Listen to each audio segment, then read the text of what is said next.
The first thing I heard underwater was laughter. It came to me warped through the pool, high and distant, while the water crushed against my ears and my dress dragged at my legs like wet rope. Above me, the lights beneath the glass atrium broke into pale, trembling streaks. I kicked once, found nothing beneath my shoes, and swallowed water when I tried to call for help. I could not swim. Corinne knew that. For one sickening second, I saw her through the shifting surface. My younger sister stood at the edge of the pool in her wedding dress, one hand covering her mouth, not in horror, but in amusement. She did not reach for me. She did not shout for anyone to help. She watched me sink as if she were waiting for the room to understand the joke. Then my shoulder struck something solid. Jocelyn had jumped in fully dressed. Another guest caught the back of my gown, and a man I barely knew grabbed my forearm. Together they hauled me toward the tile while my lungs fought for air. When they dragged me onto the wet stone, Corinne laughed and said, "It was just for fun." By sunrise, her new husband would leave the hotel with his daughter and without his bride, but at that moment, I had no idea what he had heard after I was pulled from the water. Before I tell you what happened next, I hope you are doing well today. Stay with me, because this was only the beginning, and please subscribe to the channel so you do not miss what my family tried to do after the wedding. I rolled onto my side and coughed until my ribs burned. Water ran from my hair into my eyes. My throat felt scraped raw, and every breath came in a thin, unsteady pull. Jocelyn knelt beside me, soaked from the shoulders down, one hand firm between my shoulder blades. "Do not sit up yet," she said. "Just breathe." Corinne remained near the pool. Guests had formed a loose circle around us, some concerned, others confused, and several still wearing the embarrassed smiles people use when they are not sure whether they have witnessed cruelty or comedy. "I said it was a joke," Corinne repeated. Her smile had tightened. "Leah, tell them, you are okay." I lifted my head enough to look at her. My voice came out rough, but it was clear. She pushed me. "I cannot swim." The smiles disappeared. Corinne's face changed for less than a second. Her eyes narrowed, not with fear for me, but with anger that I had refused the version she had offered the room. Then she pressed both hands to her chest and looked around at the guests. "Oh my God, Leah. I did not know you would panic like that." "You knew I could not swim," I said. A sharp cough cut off the rest. Jocelyn steadied me while someone shouted for towels. Another guest said an ambulance was on the way. That was when I noticed Marin. Adrian's 15-year-old daughter stood several feet behind Corinne. She was pale and perfectly still. She did not look surprised. She looked recognized. When Corinne turned toward her, Marin took one deliberate step backward. Corinne saw it too. "Marin, sweetheart, go find your father," she said, using the soft public voice that had made donors trust her and parents praise her work with vulnerable teenagers. Marin did not answer.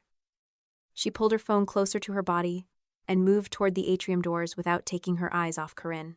To my right, Mallory Kent, Corinne's maid of honor, stood on a blue mosaic tile near the deep end. She held her phone so tightly that her knuckles had gone white. 10 minutes earlier, she had insisted that Corinne and I take one last sister picture beside that exact tile. She had adjusted my position twice, asking me to move 6 inches closer to the water. Now she stared down at the tile, as if it had accused her aloud. Hotel security arrived before the paramedics. 2 officers in dark suits separated the crowd and asked everyone to step back. A manager crouched near me and asked whether I had fallen. "No," I said. "My sister pushed me from behind." Corinne gave a strained laugh. "That is not what happened. We were playing around." The manager looked at her, then back at me. "Did you consent to being pushed into the pool?" "No, I did not." "Did she know you could not swim?" "Yes, she knew." One of the security officers spoke into his radio and requested police in addition to the ambulance. The moment he said it, my mother moved forward. Lorraine Holloway had spent most of her life entering rooms as if she had already been chosen to lead them. Even in a silver formal gown, with her younger daughter's wedding collapsing behind her, she approached security with the confidence of someone correcting an employee. "This is a family misunderstanding," she said. "There is no reason to involve the police." The security officer did not move. "The guest has reported an intentional assault. My daughters have always been dramatic with each other. I wiped water from my mouth. Do not describe this for me. Lorraine looked down at me, and the concern disappeared from her face. Leah, think about what you are doing. This is your sister's wedding. I know where I am. Her phone sounded with the soft chime of an incoming audio message. She looked at the screen, silenced it immediately, and walked several steps toward the hallway. At the time, I assumed she wanted privacy from the crowd. Months later, a forensic report would show that the audio message had been saved and synchronized to her laptop. My father tried a different approach. Malcolm crouched beside the hotel manager, lowering his voice as if they were two reasonable men managing irrational women. Corinne made a foolish joke, he said. No one intended harm. Leah has always been frightened of water. The manager glanced at me. That will be included as your statement, sir. Malcolm frowned. I am explaining what happened. No, I said. You are explaining what you want written down. Jocelyn squeezed my shoulder. I had known her for more than a decade, and she understood exactly what I needed without asking. She pulled a small black notebook from her purse. Outside her full-time job, she managed community events on weekends and had developed the habit of documenting names, times, and vendor problems before anyone could argue about them later. She began writing down the names of the people who had pulled me from the pool, the time security arrived, and which guests had been standing closest to Corinne. Mallory saw her and quickly turned away. The paramedics entered with a stretcher and oxygen. One of them checked my breathing while another wrapped a blanket around my shoulders. My chest hurt more each time I inhaled, and I could not stop coughing. I want the report to say she pushed me, I told the security officer. Not that I fell. Not that we were playing. It will say that you reported an intentional push, he said. And preserve the camera footage. The manager nodded. We will flag it now. You can send a written preservation request as soon as possible. Corinne stepped toward me. Security blocked her before she reached the stretcher. Can I speak to my sister alone? She asked. The officer looked at me. I do not consent to that, I said. Corinne's eyes filled with tears on command. Leah, I am sorry you got scared. I would never hurt you. That is not an apology for what you did. Lorraine came back from the hallway. Your sister's marriage has existed for less than an hour, and you are already destroying it. I looked at her wet shoes, then at Corinne's dry wedding dress. Her marriage is not my responsibility. My medical care and the police report are. Malcolm stood. You are making this bigger than it needs to be. No, I am refusing to make it smaller. The police arrived as the paramedics prepared to move me. An Anne Arundel County officer asked me a short series of questions while another spoke with hotel security. I gave my name, described where I had been standing, and stated that Corinne had placed both hands on my back and pushed me toward the deep end. Did she know you could not swim? The officer asked. She has known since we were children. A fragment of another body of water flashed through me, gray wood beneath my bare feet, cold lake water closing over my head. My father's hand pressing a pen between my fingers afterward. I forced my attention back to the officer. I want to give a full statement at the hospital, I said. I am having trouble breathing. That is fine. We will meet you there.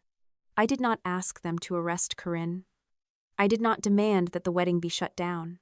I understood enough about crisis response to know that shouting for the largest possible consequence was not the same as protecting the truth. What mattered first was that an independent record existed before my family could rewrite the night. The ambulance ride to the hospital took about 15 minutes. Jocelyn followed in her car after giving security her contact information.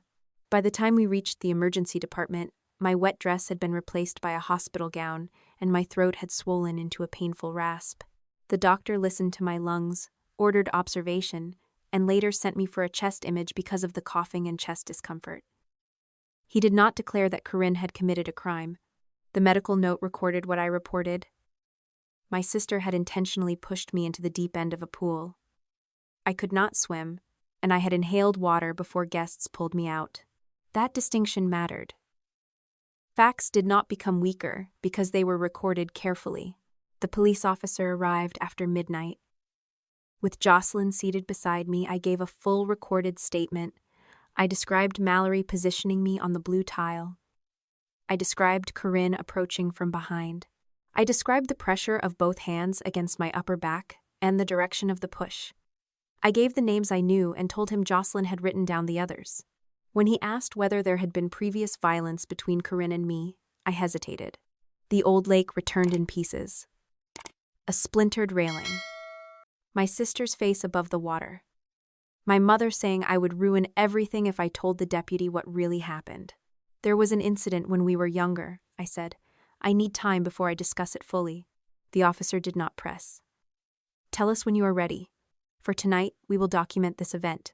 Using Jocelyn's phone, I emailed the hotel manager a formal request to preserve all camera footage from the atrium, pool deck, service hallway, lobby, and elevators for the hours surrounding the reception. I copied the police case number into the message. Then I sent one brief email to Corinne, Lorraine, and Malcolm. Do not contact me by phone or in person. Any necessary communication must be in writing or through counsel. My mother replied within 4 minutes. You are punishing the entire family because you were embarrassed. I did not answer. At around 3 a.m, my coughing finally eased enough for me to speak without stopping after every few words. Jocelyn remained in the chair beside my bed, her damp hair pulled into a knot, the black notebook open on her lap. Mallory left the hotel before the police finished taking names, she told me. I wrote down the license plate of the car that picked her up. Did Corinne leave? I do not know. Security stopped giving me information once we left. At 3:45, Jocelyn's phone vibrated on the tray table. The message was from Adrian. Leah, I am sorry. I took Marin somewhere safe. I spoke with hotel security and gave them my contact information. I heard something after you were taken from the pool. I will explain in the morning. I read it twice. A second message arrived from the hotel security supervisor confirming that Adrian had left with Marin and had provided a statement and contact information before departing. He had not taken Corinne with him. Months later, I would learn that he had also placed his wedding ring in the hotel safe and signed a property receipt before driving Marin to his sister's home in Colombia. That detail entered the divorce record. I did not know it that night. All I knew was that Corinne's marriage had cracked open before dawn, and whatever Adrian had heard was serious enough to make him choose his daughter and leave his bride behind. I stared at his unfinished promise to explain and felt the old lake pressing against the edges of my memory. By morning, I would learn that the pool at the wedding was not the first one Corinne had used to test how much fear another person could survive. By the time the emergency physician agreed to discharge me, daylight had turned the hospital window the color of wet concrete. I had spent the night coughing into a plastic basin, answering the same medical questions, and learning how much effort a single full breath could require. The chest image showed no immediate complication, but the doctor warned me that symptoms could worsen after water aspiration. If I developed a fever, increasing shortness of breath, confusion, or heavier chest pain, I was to return immediately. He told me to rest, avoid strenuous activity, and have someone stay close for the next 24 hours. My voice had dropped to a hoarse whisper. My ribs hurt when I coughed. My head felt packed with sand, and the skin beneath my eyes burned from chlorine and lost sleep. I was not walking out of that hospital ready to battle anyone.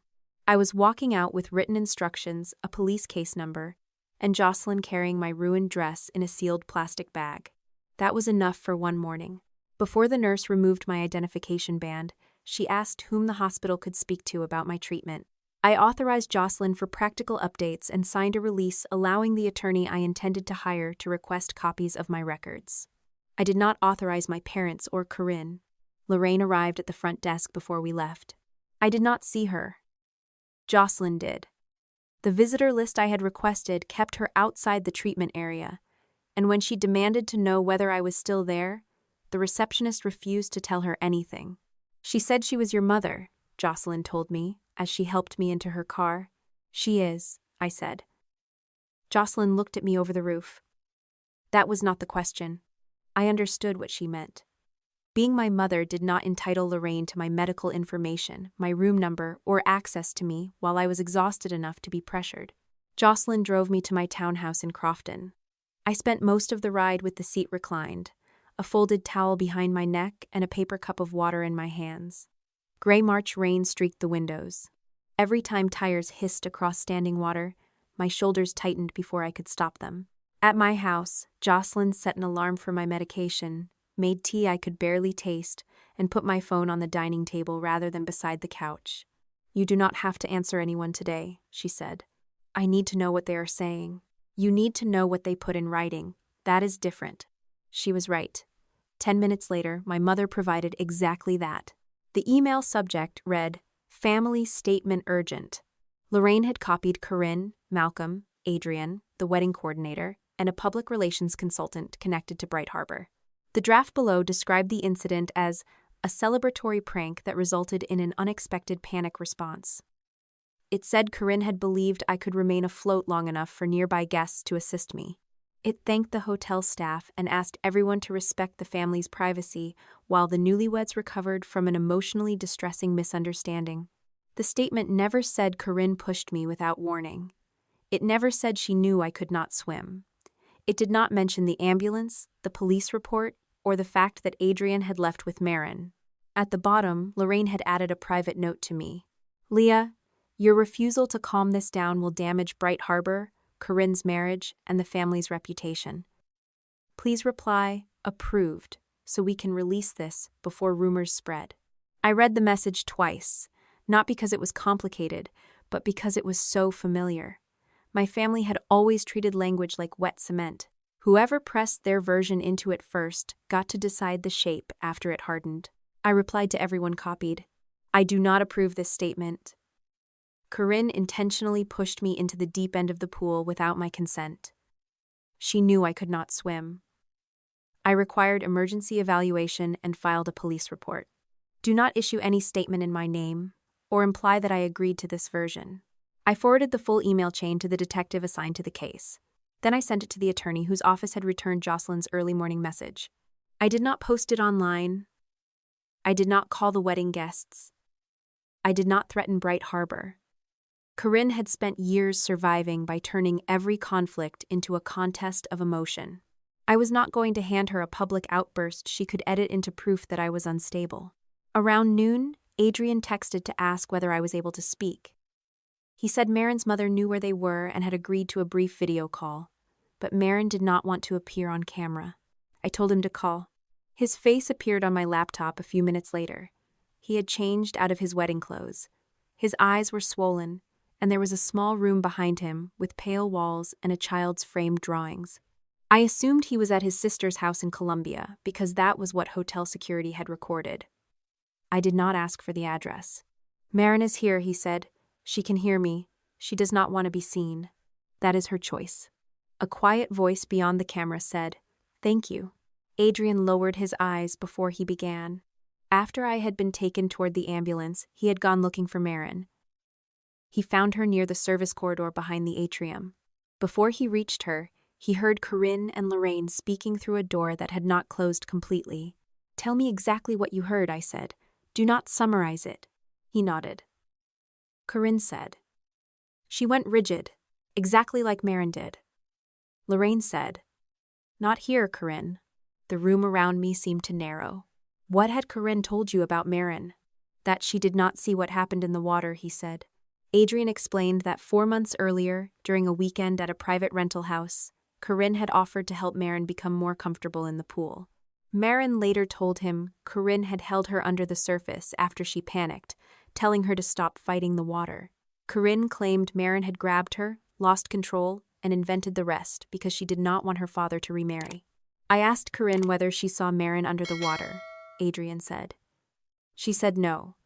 She said she reached the pool after Marin was already climbing out. But last night she described how Marin reacted. "Yes, she did," he said. And Lorraine understood the reference. Yes, she understood it. I made him repeat the words one more time. Not because I doubted him, but because exact language mattered now. "Will you give that statement to the detective under oath?" "I already told hotel security I heard something connected to an earlier incident. I will give the police everything." Marin spoke again from beyond the screen. "Tell her the rest." Adrian closed his eyes for a moment. "After Marin told me what happened, I called your mother.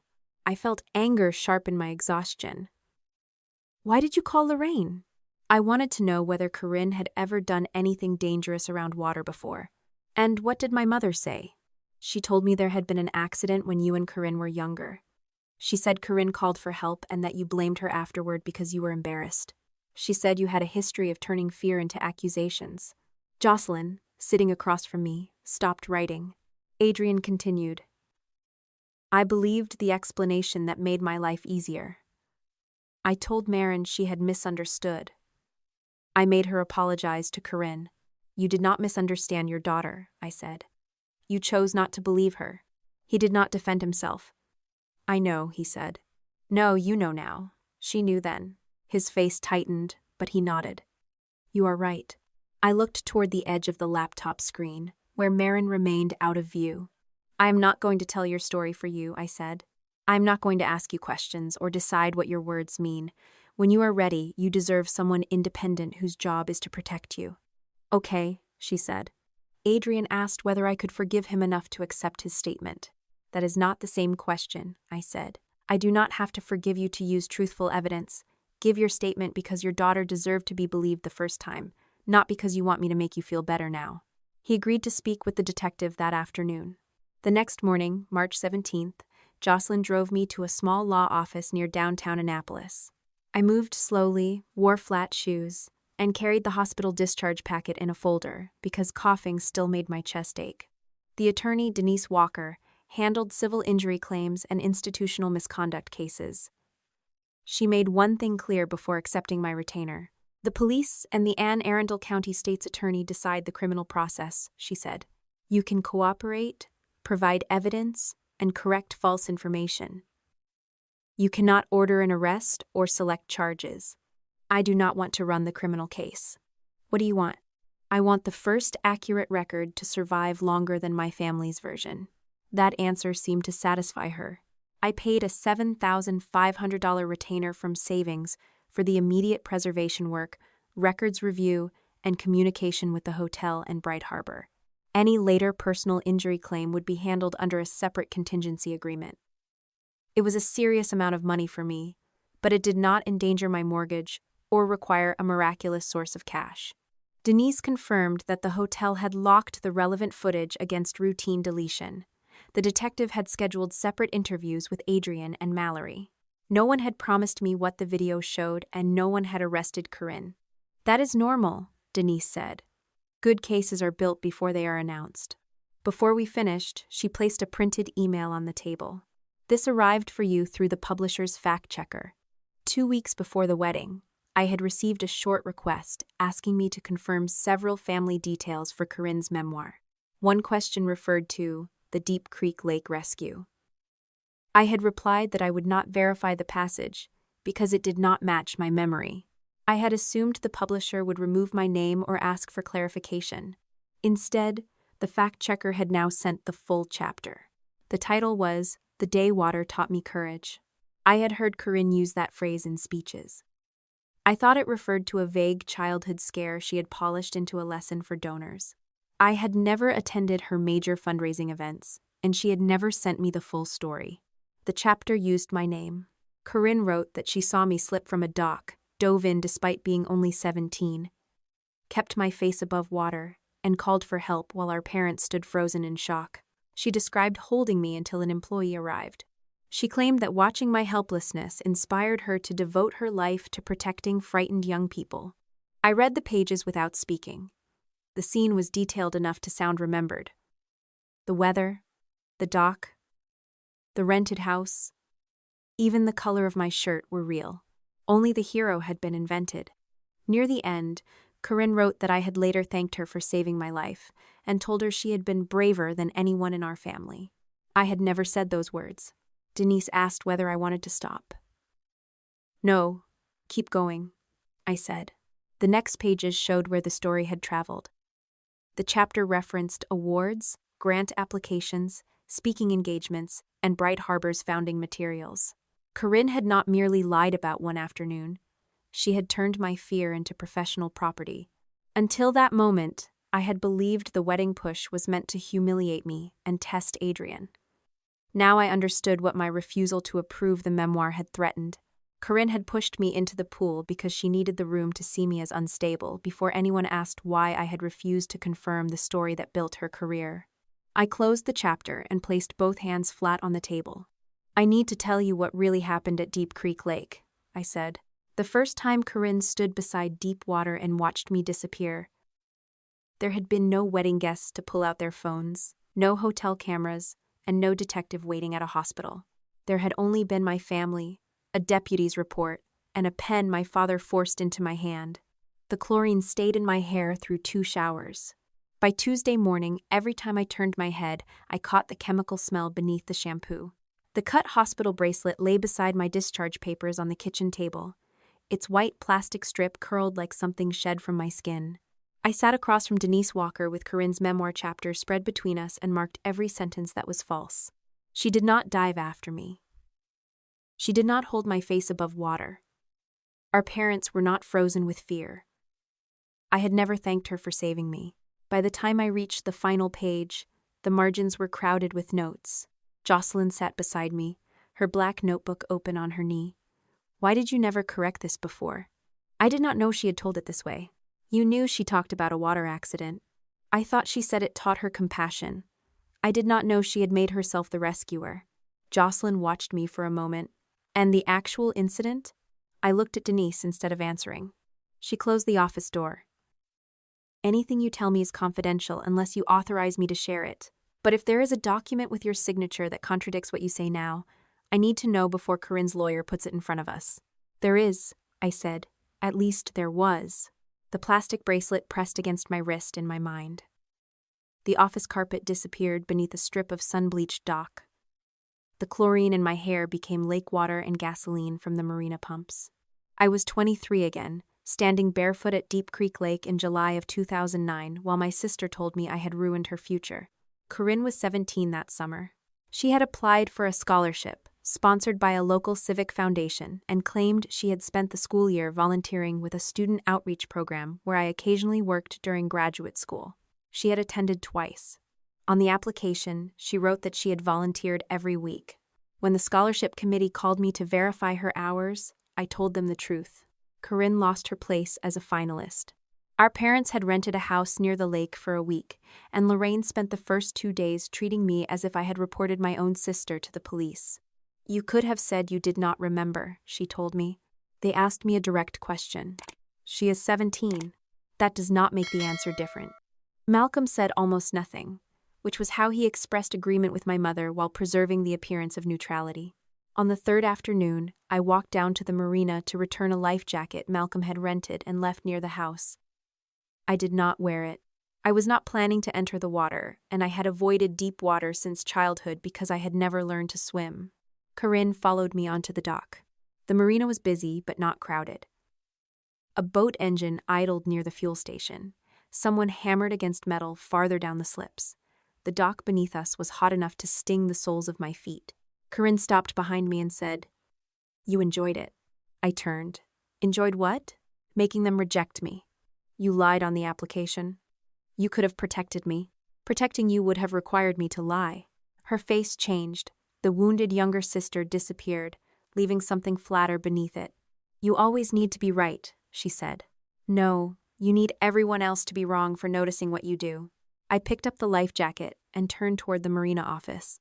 Both of her hands struck my upper back. There was no stumble, no loose board, and no accident. The push lifted one of my feet completely off the dock. I hit the water shoulder first and sank before I could draw a breath. Cold closed around my head. My body went rigid instead of fighting upward. I could hear the boat engine and the dull thud of music from the rental houses, but I could not tell where the surface was. My dress wrapped around my knees. When I opened my mouth, lake water rushed in. For several seconds, Corinne did nothing. I know that because I surfaced once.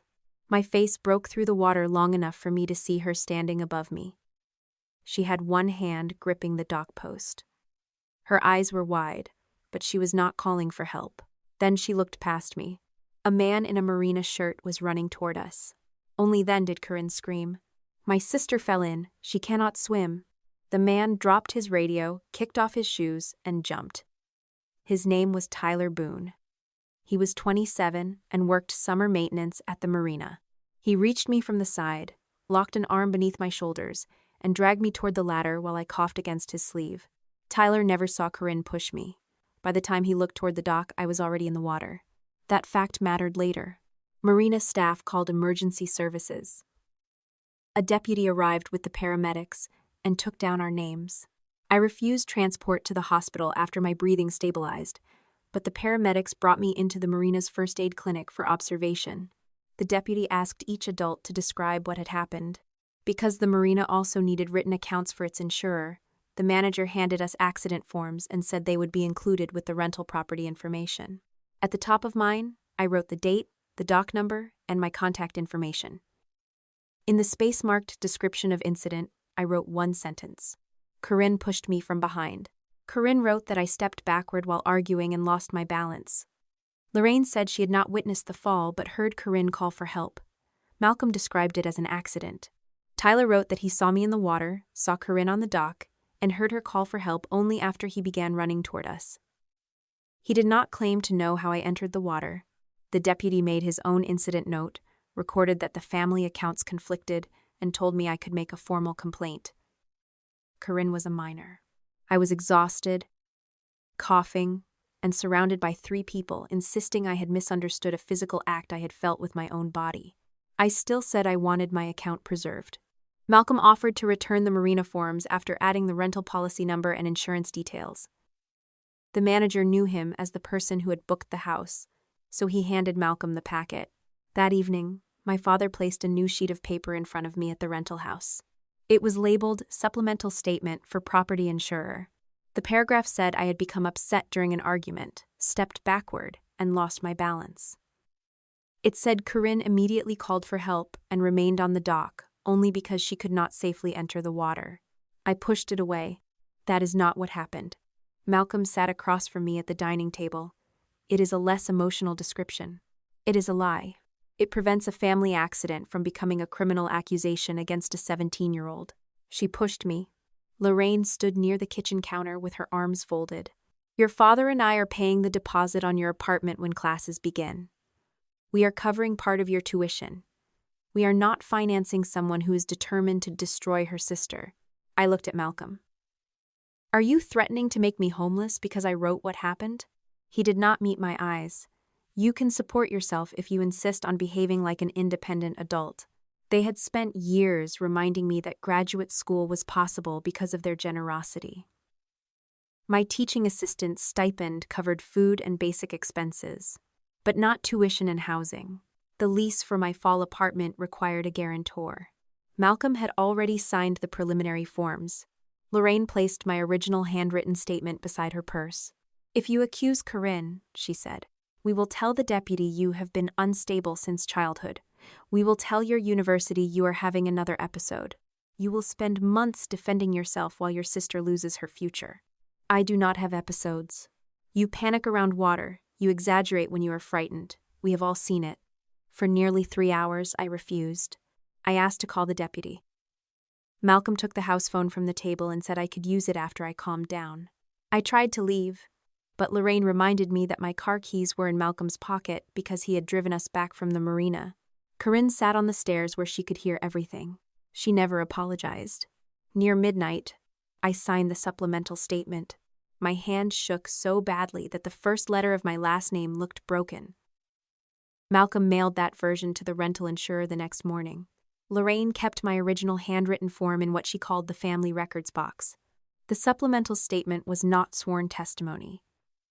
It was not a police statement, and it did not erase the deputy's note that our accounts conflicted, but it became the document my parents showed whenever the lake incident surfaced. It was the paper Corinne used to call me a liar. When the office returned around me, Denise had stopped taking notes. I signed it, I said. No one forged my name. Jocelyn's expression was painful but steady. You were coerced. Yes, that explains why you signed. It does not erase what happened afterward. The truth was uncomfortable because both things were real. My parents had used money, housing, transportation, and the threat of declaring me unstable. I had also allowed their version to stand for 16 years. I kept thinking the truth would matter on its own, I said. I thought refusing to repeat the lie was different from exposing it. Denise leaned forward. Corinne's lawyer will use that signature. Our advantage is telling the complete truth before they do. I gave her access to an old email account from graduate school. The messages showed my parents discussing tuition, the apartment deposit, and my need to repair the damage after the lake. None of them contained a direct written threat, but the dates supported my account of the pressure. Denise arranged for me to meet the detective again on March 20th. I told him about the marina form, the supplemental insurance statement, the deputy's note, and Tyler Boone. I do not expect you to reopen an incident from 2009, I said. I am telling you because Corinne may produce a signed statement claiming I admitted I fell. He requested the old county incident records and asked the marina's current management whether archived insurance documents still existed. Tyler's name appeared in the original incident log, along with the detail that he had begun moving toward the water before Corinne called out. It did not prove he saw the push. He had not. It proved her call for help was delayed. On Friday afternoon, Denise called me back to her office. The detective joined by phone. Marin's mother and Adrian had agreed to work with a child advocate who had helped preserve the messages on you. Without Leah, Adrian, or Corinne handling the device, the detective read one message aloud because it referred directly to me. Corinne had sent it 4 months earlier, after the incident at the rental house. You froze just like Leah. That is what happens when you fight the water. I stared at the speaker on Denise's desk. Corinne had told Adrian she arrived after Marin was already climbing out of the pool. She claimed she had not seen Marin underwater and could not know whether the girl froze, kicked, or fought. The message proved she had seen enough to compare Marin's reaction to mine. It also told me something worse. Corinne had not simply discovered that fear could silence people. She had repeated the same conditions and studied whether the second person reacted like the first. She uses the panic afterward, I said. Once someone freezes, she calls that proof they misunderstood what happened. The detective did not agree or disagree. That is an interpretation. We will document what the message says and let Marin describe the event in her own words. He was right. For most of my life, other people had taken my fear and explained it for me. I was not going to do the same thing to Marin, even if I believed I recognized the pattern. That evening, the child advocate sent Denise a short procedural update. Marin was willing to complete a forensic interview. Her mother had consented. Adrian had agreed to remain outside unless requested. Marin had added one condition of her own. Neither her father nor I was allowed to explain what we thought her story meant. For the first time, Corinne would not get to define the frightened person in the water. Neither would anyone else. Marin chose the chair closest to the door. The room at the Child Advocacy Center had been designed to look harmless. Pale blue walls, a low bookshelf, a bowl of wrapped candy no one touched. Even the clock had been placed high enough that a child would not spend the entire interview watching the minutes pass. Marin noticed the exit before she noticed anything else. She sat with her phone pressed between both palms, one foot angled toward the hallway. Adrian took the chair farthest from her.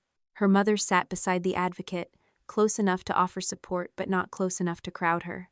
I was there because Marin had asked me to attend the opening conversation. I would not be allowed into the forensic interview itself, and I did not want to be. Whatever she said needed to belong to her, not to me, Adrian, or anyone trying to connect her experience to mine. The advocate explained the process in plain language. Marin could ask for a break. She could say she did not understand a question. She could correct the interviewer. She did not have to guess, and no one would punish her for saying she did not remember. Marin looked at me. What happens if they do not believe me? I chose my words carefully. You do not have to prove anything to me. Tell what you remember in your own words. Do not add details because you think an adult wants them, and do not remove details because someone might be upset. Adrian shifted in his chair. Marin looked at him, then back at me. And nobody gets to explain it for me afterward? Not me, I said. Not your father, not Corinne. The advocate added, you will be told who receives the interview and why. The adults may make legal decisions, but they do not get to change your answers. Marin gave a small nod and stood. She carried her phone into the interview room herself.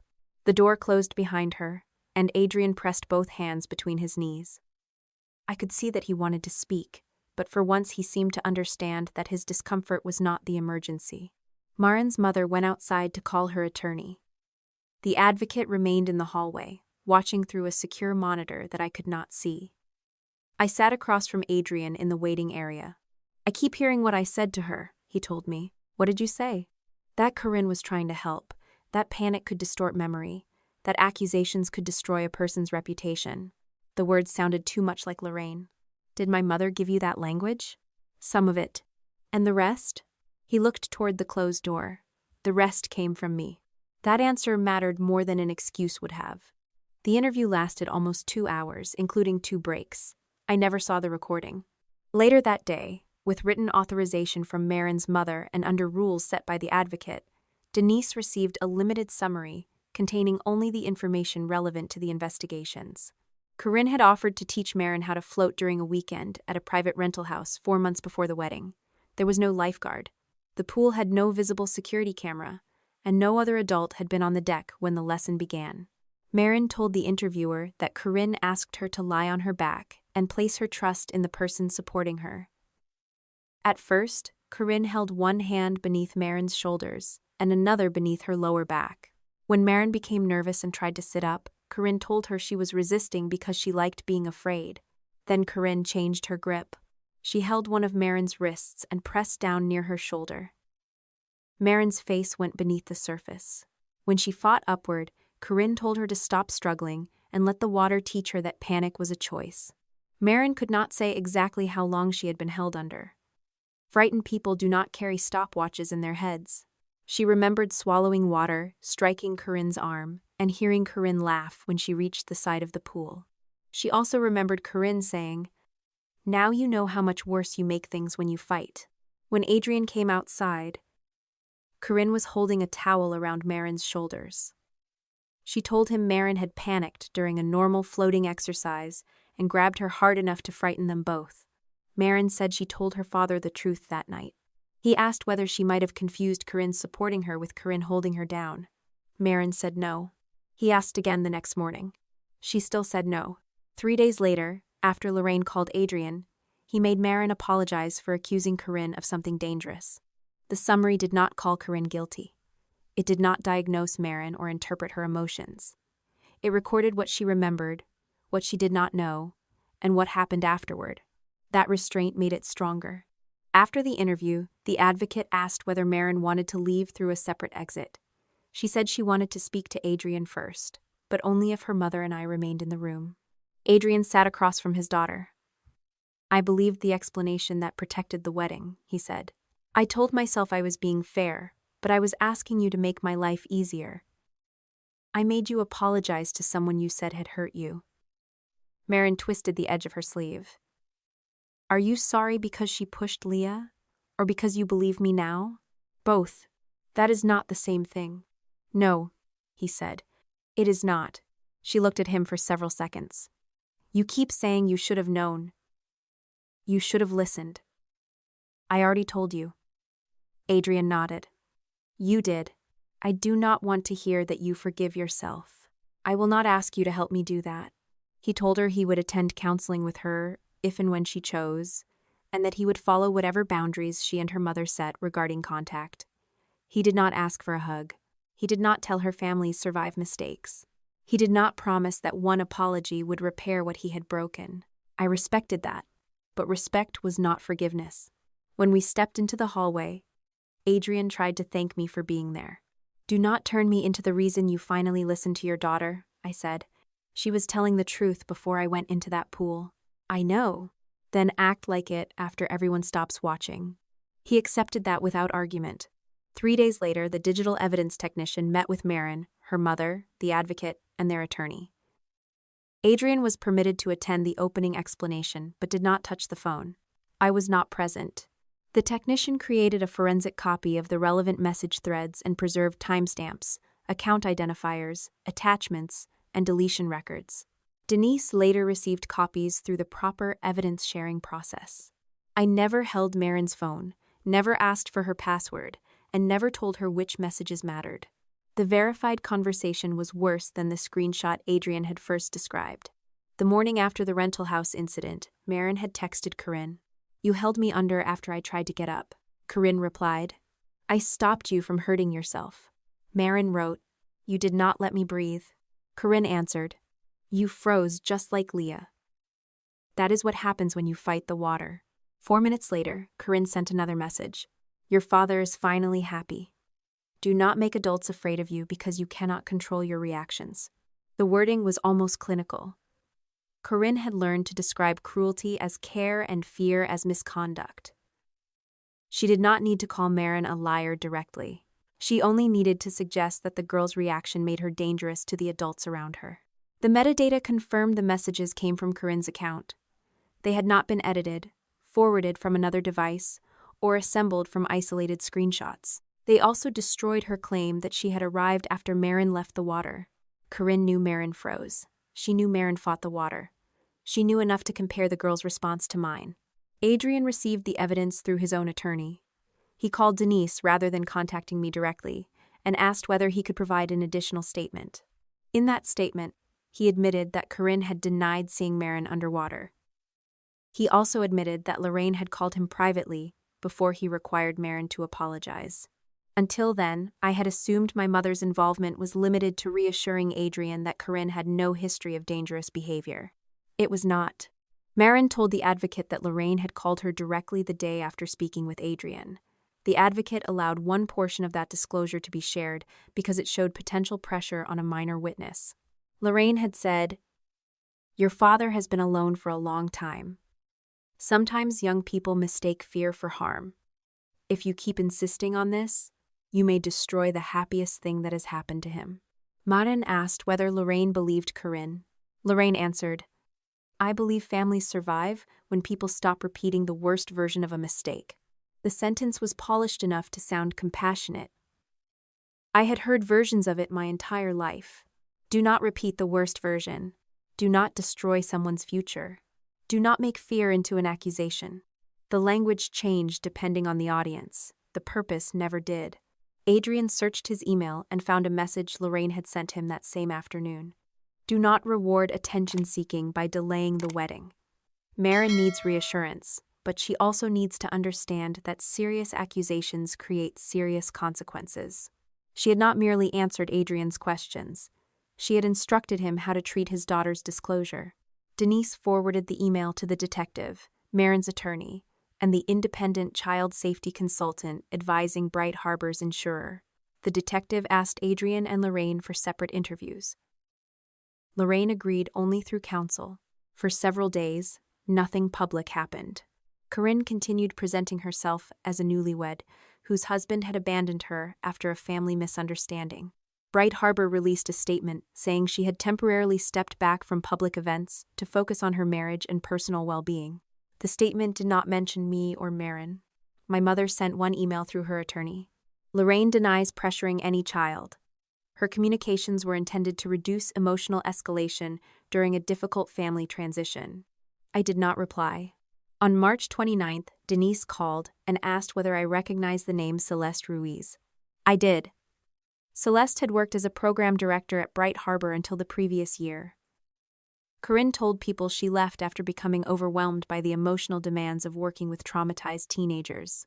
Celeste had contacted the publisher's attorney after learning that Corinne's memoir had been paused.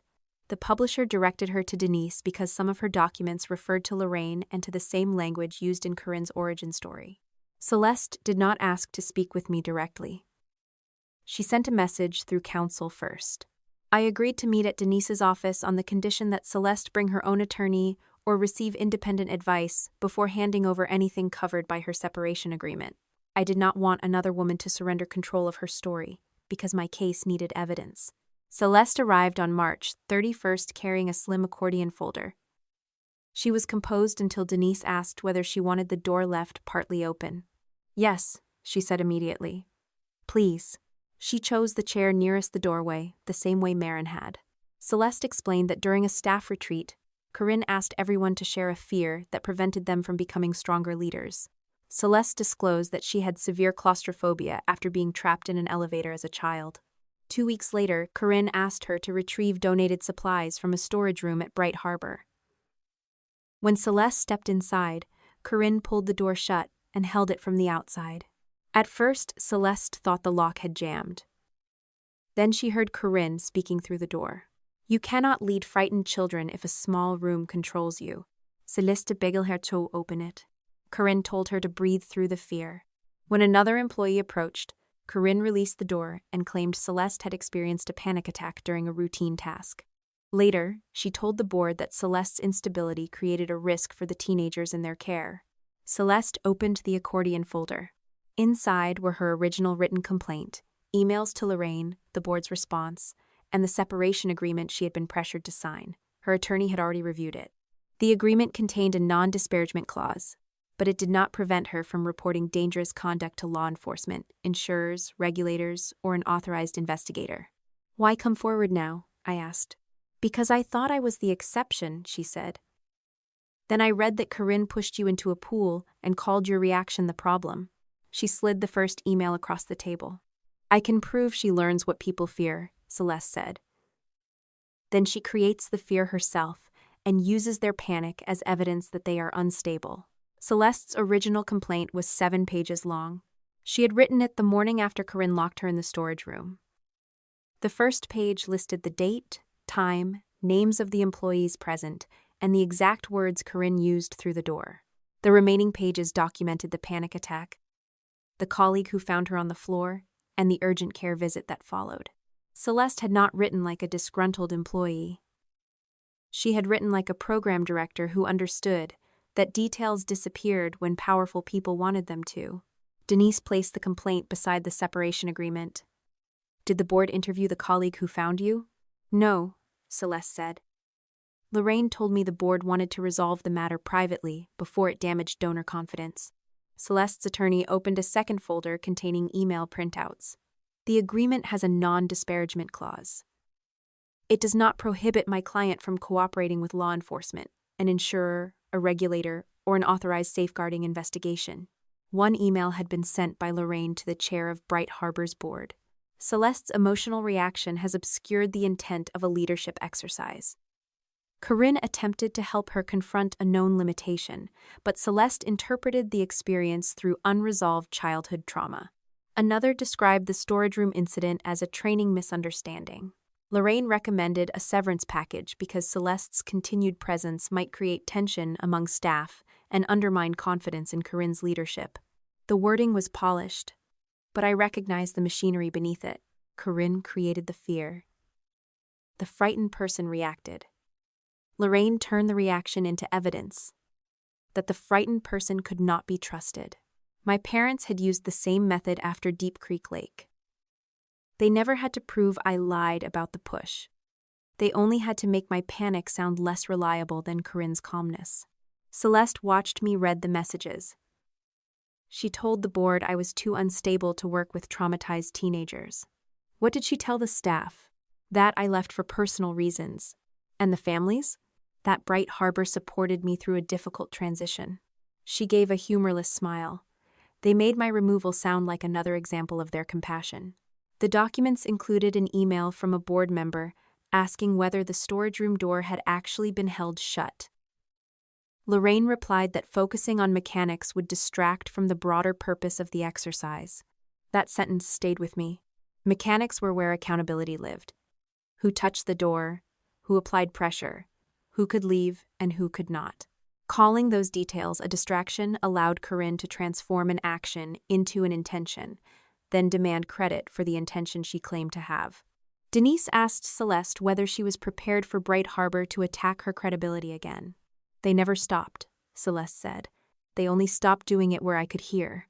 She authorized her attorney to provide the complaint, the board correspondence, and the separation agreement to the detective investigating the wedding incident. She also authorized disclosure to any independent safeguarding investigator appointed by Bright Harbor's insurer. Before she left, she looked at me and said, "I do not want to become the woman in an article who exists only to prove your sister is cruel." "You will not," I said. "Your account belongs to you." "I still want it considered." "It will be considered. It will not be owned." That was the promise I could make. That evening, Jocelyn spread copies of the non-confidential documents across my dining table. My cough had improved, but I still tired faster than I wanted to admit. I had returned to work on a reduced schedule and kept my office door open whenever a colleague stopped by. Ordinary conversations felt strangely valuable after weeks of hearing every sentence measured for legal consequences. Jocelyn tapped Lorraine's email with one finger. "You should release this before Corinne does another television interview." Corinne had not spoken publicly about the police investigation, but Bright Harbor's communications consultant had issued 2 statements describing her as a newlywed coping with a private family crisis. Several wedding guests had posted vague messages about compassion and forgiveness. None named me, but the implication was clear. The angry sister was escalating a prank. The abandoned bride was suffering in silence. "If we go public now, Corinne will say Celeste coordinated with me," I said. "She is already saying that. Privately, there is a difference." Jocelyn sat back. "The difference is that she gets time." I know. Time was the cost of using a real process. An investigation moved more slowly than a lie because an investigator had to verify each document, interview each witness separately, and distinguish evidence from interpretation. Going public might have satisfied my anger for a day. It also could have exposed Marin, damaged Celeste's legal position, and allowed Corinne to claim every witness had shaped her story after seeing mine. Bright Harbor still served hundreds of teenagers through counselors, tutors, and community programs who had nothing to do with Corinne's behavior. I did not want the organization handed to me, and I did not want it burned down around the people it was supposed to help. "I want her removed from unsupervised contact with minors while the review is pending," I said. "I want the complaints examined by someone Lorraine cannot direct. I want the publisher to preserve every interview and draft. After that, we decide what can be said publicly." Jocelyn studied me. "You realize restraint is only useful if it protects the case. It is not useful if you are still trying to protect your family." "I am not protecting them." "Good. Then let the investigators see everything." The next morning, Denise sent separate evidence packets to 3 places. The first went to the Anne Arundel County detective. Celeste's records did not prove what happened at the wedding, but they gave investigators a reason to examine how Corinne responded when someone accused her of exploiting a known fear. The second went to Bright Harbor's liability insurer, whose policy required the organization to cooperate with allegations involving youth safety and leadership misconduct. The insurer appointed an outside safeguarding firm with no prior connection to Corinne or Lorraine. The third went to counsel for Corinne's publisher. Denise requested preservation of the memoir drafts, fact-check correspondence, recorded interviews, promotional materials, and internal discussions concerning the Deep Creek Lake story. I did not demand results. I asked for confirmation that the records would be preserved. By April 8th, Bright Harbor's board notified counsel that it had accepted the outside investigator selected through the insurer. The investigator's scope included Celeste's complaint, board handling of prior employee concerns, Corinne's contact with minors, and the accuracy of statements used in fundraising and public materials. Lorraine formally recused herself from the vote. That sounded responsible, until one board member forwarded the investigator 3 emails Lorraine had sent privately after announcing her recusal. In one, she described Celeste as a former employee with a financial grievance. In another, she warned that restricting Corinne's work with teenagers would validate a coordinated attack led by Leah and Adrian after a failed wedding. In the third, she urged the board to remember that Bright Harbor's identity was inseparable from its founder. Lorraine had stepped out of the room while continuing to direct the conversation from the hallway. Corinne submitted her own written response. According to the copy provided to Denise, she denied holding the storage room door shut. She said Celeste had misunderstood a voluntary exercise and later demanded money. She described Marin as a teenager struggling with her father's remarriage. She described me as an estranged sister who had resented her success for years. She did not deny pushing me. Instead, she said the pool incident had been playful, brief, and surrounded by capable swimmers. She argued that my extreme reaction transformed an innocent moment into something it was never intended to be. Once again, my fear was the crime. The board did not remove her immediately. It imposed temporary safeguards while the investigation continued. Corinne could not meet with minors alone. lead overnight retreats, conduct fear-based exercises, or access complaint files without oversight. An interim executive director took control of daily youth programs, while Corinne retained her title but lost direct operational authority. The programs remained open. That decision disappointed people who wanted a dramatic fall, including part of me. But it protected the teenagers Bright Harbor served while preventing Corinne from supervising them without witnesses. Corinne called the restrictions an insult. I knew that only because the investigator preserved an email she sent to the board. You are allowing a family dispute to dismantle the life's work of a woman who has spent years protecting vulnerable children. She had built a career around the language of protection. Every restriction placed on her could be portrayed as an injury to the children she claimed to represent. The publisher moved faster. On April 11th, its attorney informed Denise that the memoir had been placed on hold pending a factual review. The publisher preserved the raw interview recordings and instructed the ghostwriter not to delete notes, drafts, or source materials. The attorney also sent several passages requiring my response. The lake story appeared in more than the memoir. Bright Harbor had included a shortened version in its founding history. Award nominations described Corinne as a teenager who risked her life to save her older sister. Donor presentations referred to the event as the moment she discovered her calling. One grant narrative stated that Corinne's first-hand experience rescuing a terrified family member gave her unique insight into how fear prevented vulnerable young people from trusting help. My name appeared in 2 internal fact-check packets. I had known Corinne sometimes mentioned a water accident in speeches. I had assumed she used it as a general story about fear and family responsibility. I had never seen her say she entered the lake, held me above the surface, or inspired Tyler Boone to help. The more I read, the clearer the financial structure became.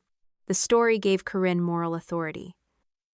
That authority helped her attract donors, receive awards, secure speaking invitations, and negotiate a book advance worth $120,000. Bright Harbor's public tax filings showed Corinne received roughly $140,000 a year from the organization before her outside speaking income. My terror had become part of her professional resume. I did not claim the lake story alone secured every grant or created the entire organization. Bright Harbor had employees who did real work, and its programs had produced real results. That was what made the lie more dangerous. Corinne had attached herself to something valuable, then trained everyone to believe questioning her would endanger the people the organization served. The publisher asked me to provide a written correction. Denise advised me to answer only what I could personally establish. I wrote that Corinne did not rescue me. Tyler Boone pulled me from the lake. Corinne had been standing on the dock when he approached. I also disclosed the existence of the signed supplemental statement and explained that it did not reflect my original account. I did not hide my signature. A week later, Malcolm made sure no one else could hide it either. The first message came from the publisher's attorney. Malcolm had submitted a scanned document dated July 2009, signed by me, stating that I stepped backward during an argument and accidentally fell from the dock. He called it the only contemporaneous account that mattered. The second came from Bright Harbor's investigator. Corinne had submitted the same scan to challenge my credibility. The third came from a local reporter. Mr. Holloway has provided a statement bearing your signature that contradicts your current allegations. Would you like to respond before publication? The reporter attached the scan. My signature sat beneath words Malcolm had written. It still looked broken at the first letter. I called my supervisor before she could learn about it from the district's communications office. I told her a reporter might connect my name and position to an active family dispute. I provided the police case number, the hospital documentation, and Denise's contact information. I did not discuss Marin or any confidential information involving a minor. My supervisor listened without interrupting. "You are not being disciplined," she said. "But do not speak on behalf of the district. Do not access student systems for anything connected to this matter, and forward media requests to communications." "I understand. Do you need additional leave?" "I may need a few days. We will document it." There was no dramatic firing, no security escort, and no principal demanding that I prove my innocence by lunch. There was only the uncomfortable reality that my family's lie had reached the professional life I had built away from them. That afternoon, Malcolm sent me an email directly, despite my request that communication go through counsel. "You can keep surrounding yourself with lawyers, but your own signature proves what happened. If you continue attacking your sister, I will make sure the school district, every parent you work with, and every reporter covering this understands that you changed your story after 16 years. I can prove you signed the truth, Leah, and I will use it to end this before you destroy Corinne's life. I forwarded the email to Denise without replying. Then I looked again at the statement carrying my name and understood what my father was threatening. Corinne did not need everyone to believe she was innocent. She only needed them to believe I was unreliable enough that the truth could never be settled. My father's threat reached the school district before I returned from leave. The local reporter sent the signed statement to the communications office on a Monday morning and asked whether someone who had changed her account of a serious family incident should oversee student crisis response. By then, I had already disclosed the police case and directed all questions to Denise, but preparation did not make the message painless. My supervisor called me into her office before the first bell. She had printed the reporter's email, my hospital discharge instructions, and the disclosure form I had submitted the previous week. She did not ask me to defend my childhood in front of her. She asked whether any district records, students, or employees were connected to the dispute. No, I said. I have not used district systems, and I have not discussed the case with students. Has anyone threatened to contact families you work with? My father said he would contact parents and reporters. She wrote that down. Forward any message like that to communications and your attorney. Do not answer it from your work account.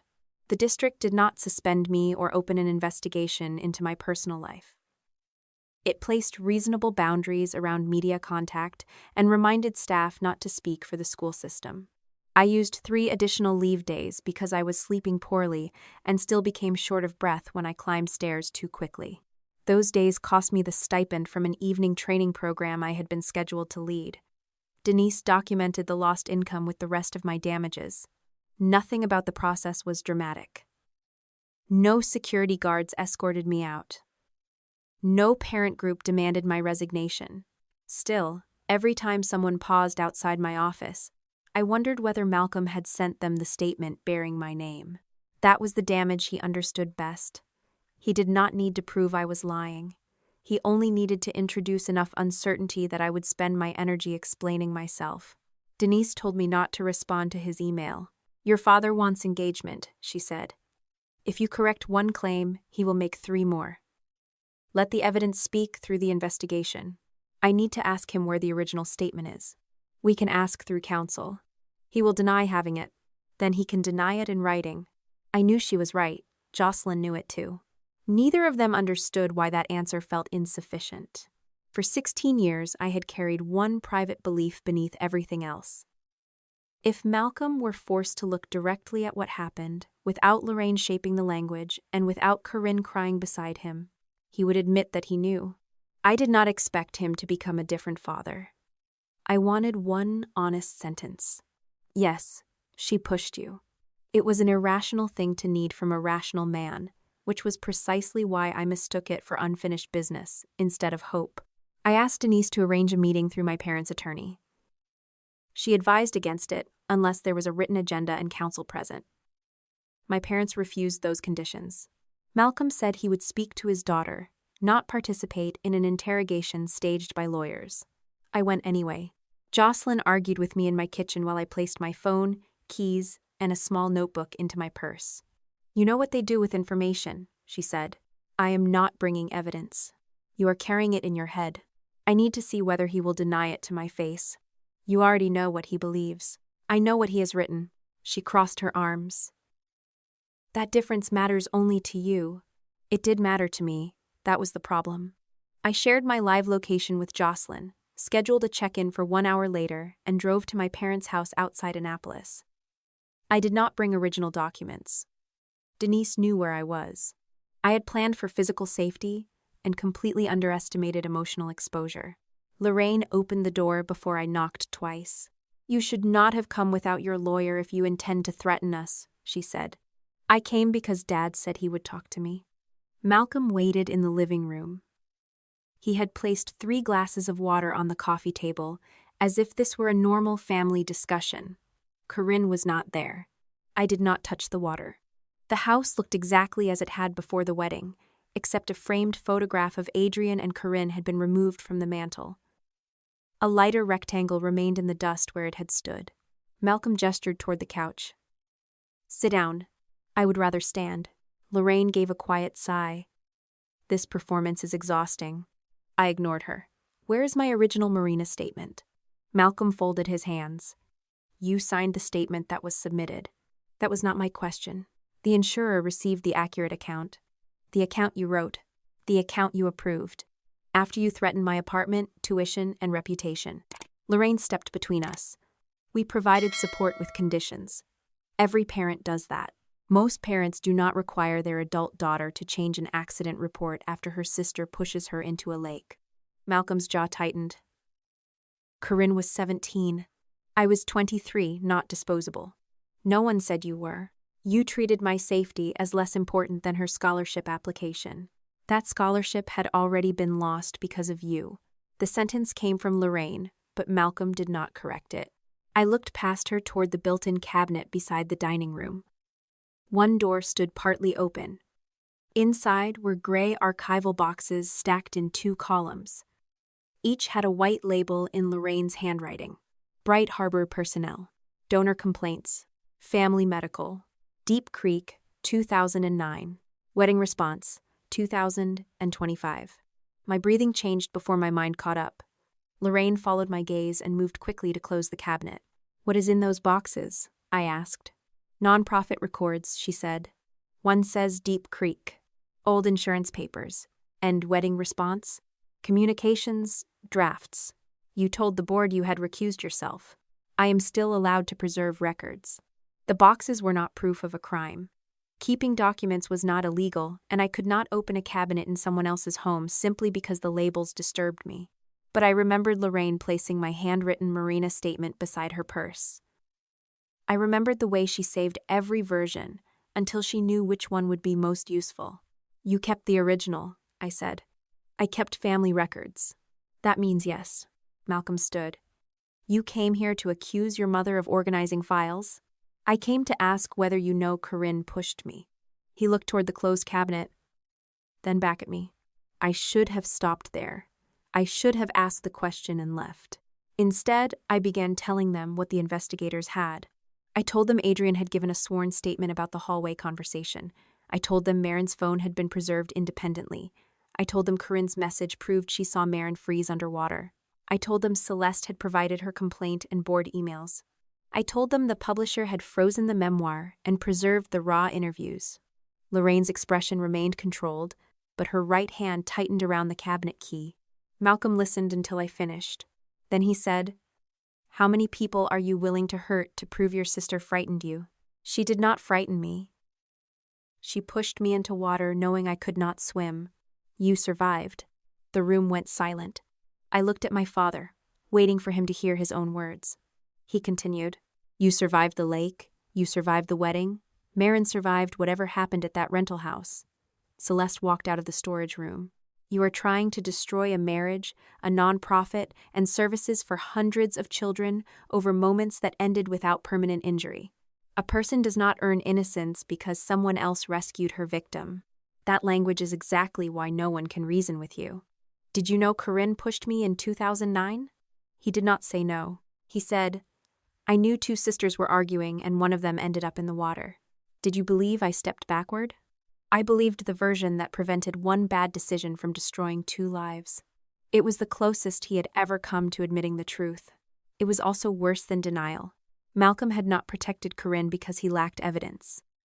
He had protected her because he believed outcomes mattered more than actions, and because my survival allowed him to calculate my pain as an acceptable cost. Lorraine stepped closer. Bright Harbor could lose donors because of this.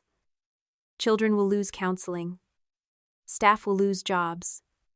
Is that what you want attached to your name? I want Corinne separated from people whose vulnerabilities she can exploit. You want control. No, I want a process you cannot control. For the first time, Lorraine's composure broke. You have no idea what is in those records. I looked at the cabinet. Then why are you afraid I noticed them? She recovered quickly, but not quickly enough. Malcolm moved toward the front door and opened it. This conversation is over. I walked past him, then stopped on the porch.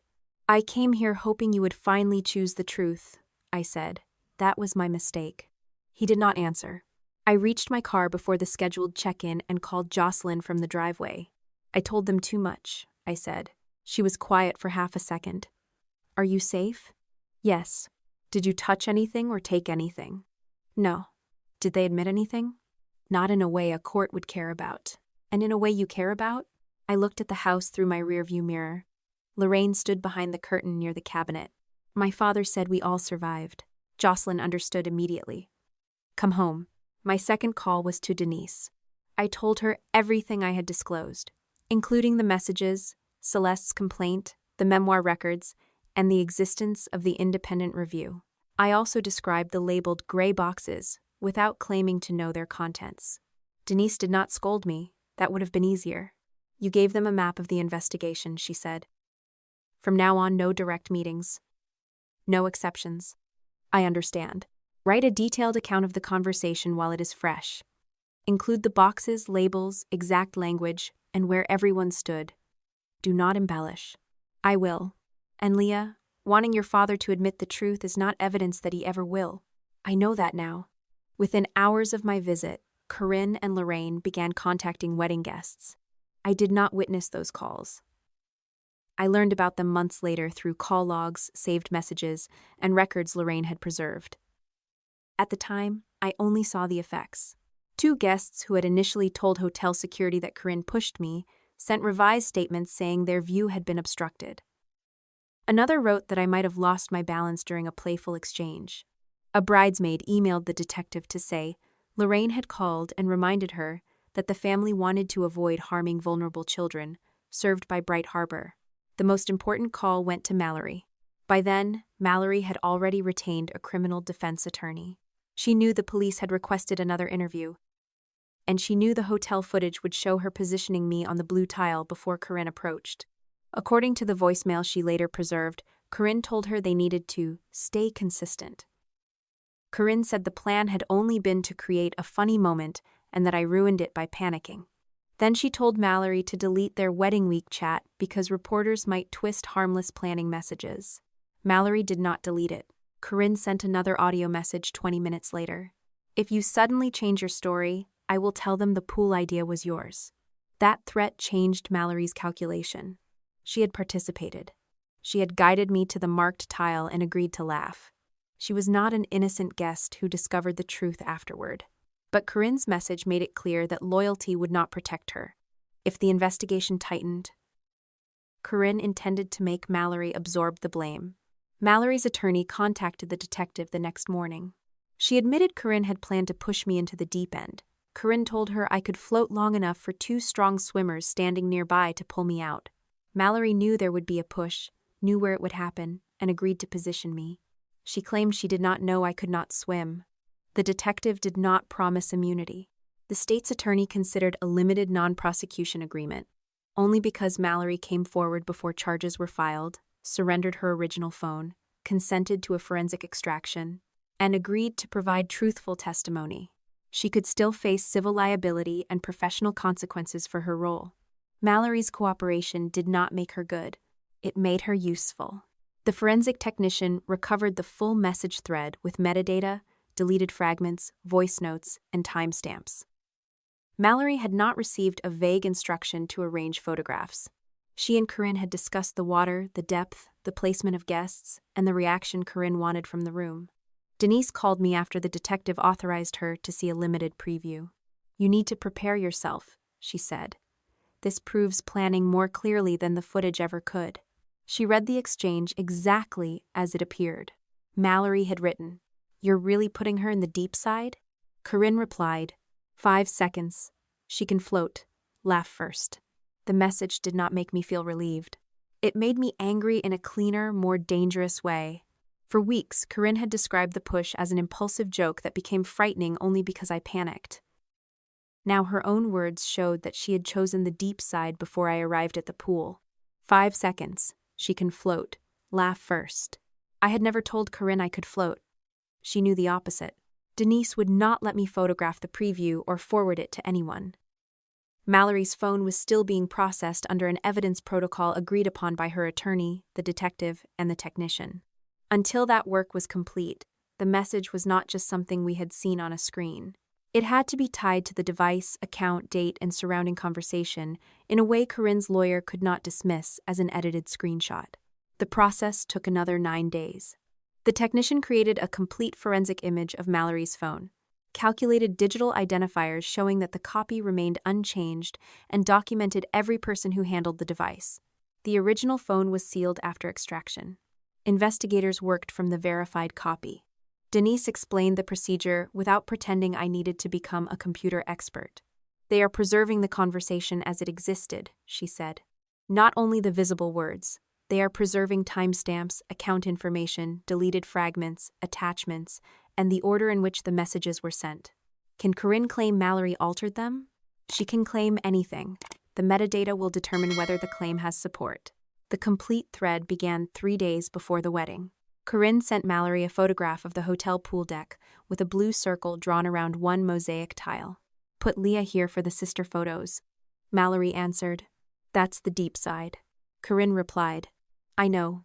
Later, Mallory asked, "You're really pushing her in?" Corinne wrote, "5 seconds. She can float. 2 swimmers will be close." Mallory asked whether I knew about the prank. Corinne replied, "No. If she knows, the reaction won't be real." Another message followed. "Keep the children away from that side. Laugh first so everyone understands it's funny." Mallory sent a nervous face emoji and wrote, "If she gets mad, I'm blaming you." Corinne answered, "She always gets mad." Then Mom explains her. The thread continued on the wedding day. Mallory confirmed that 2 guests who had competed on a college swim team were standing near the bar. She told Corinne she would bring me to the blue tile after the cake photographs. Corinne instructed her to wait until Adrian was speaking with donors from Bright Harbor. The plan was not detailed enough to prove Corinne intended serious injury. She appeared to believe I would be pulled out within seconds. But it proved that the push was not spontaneous, the location was not accidental, and the laughter had been prepared as part of the event.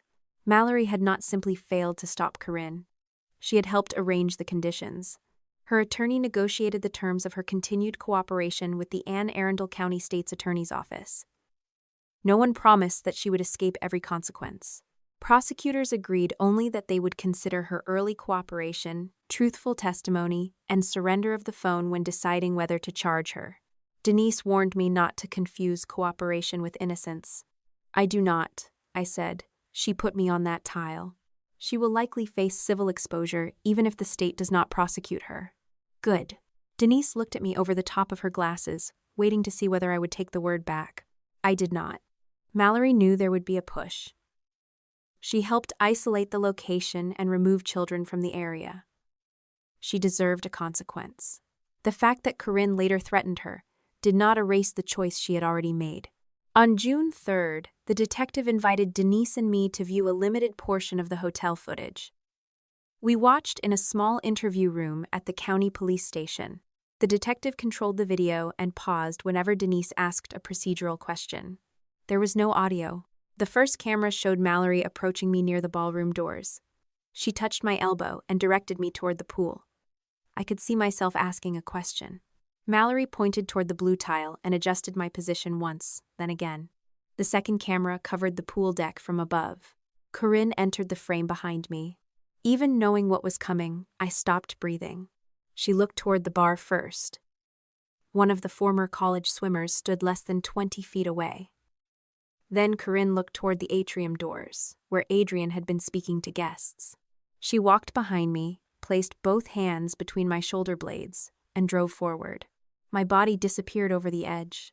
The video continued. Corinne did not immediately lean toward the water.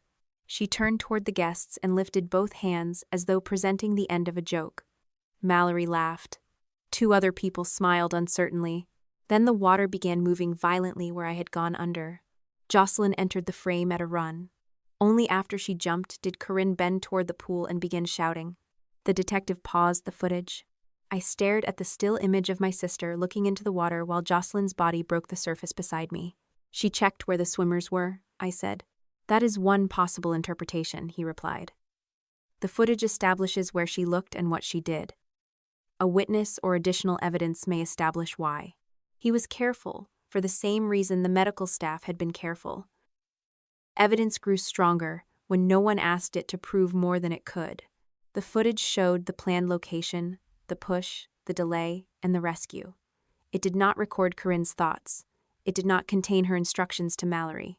It could not prove by itself that she knew I could not float. The messages supplied those missing connections.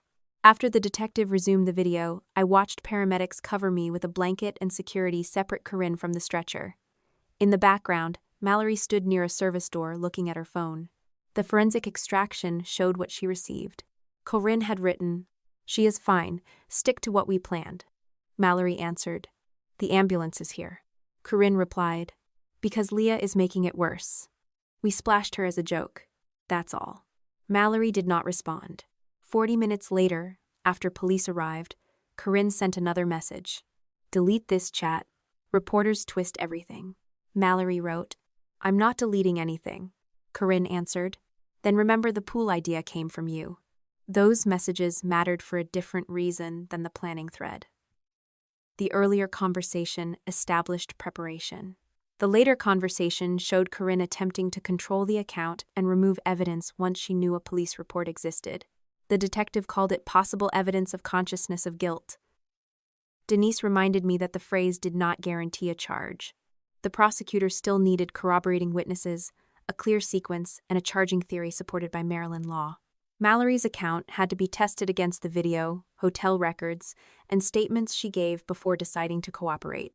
Corinne's attorney would argue that asking to delete messages reflected fear of embarrassment, not awareness of a crime. No one announced an arrest. No one told me the case was won. When Denise and I left the station, I sat in her car with my phone in my hand and imagined what would happen if I posted one still image from the footage beside Corinne's message. "She is fine. Stick to what we planned." For the first time, I possessed something simple enough to pierce every polished statement my family had issued. I could have sent it to the reporter. I could have posted it beneath Bright Harbor's explanation and watched Corinne lose control of the comments before dinner. "I want people to see it," I said. "I know. They are still calling it a family disagreement. They may not be able to after charges are filed. And if charges are never filed, then we decide what can be released without damaging Marin, Celeste, or the civil case." The answer felt slow and unsatisfying. Jocelyn was waiting at my house when I returned. She listened while I described the footage, then took my phone from my hand and placed it face down on the table. "Not publishing it is not the same as protecting Corinne," she said. "It feels like silence." "No, silence was signing her version because your parents threatened you. This is choosing when evidence will have the greatest effect. They get more time to lie, and the detective gets more time to prove they are lying." I walked to the kitchen window. Summer had settled over the neighborhood, bright and humid. A child rode a bicycle through a sprinkler across the street, shrieking each time the water struck his legs. "I hate that they still control how this looks." "They control the public story for now," Jocelyn said. "They do not control the phone, the hotel server, or Mallory's testimony." She was right, but accepting help meant allowing other people to handle pieces I could not supervise. That was harder for me than gathering information alone. My instincts told me to request every document, attend every interview, and know every strategy before anyone moved. Denise refused to let me do that. Marin's interviews remained protected.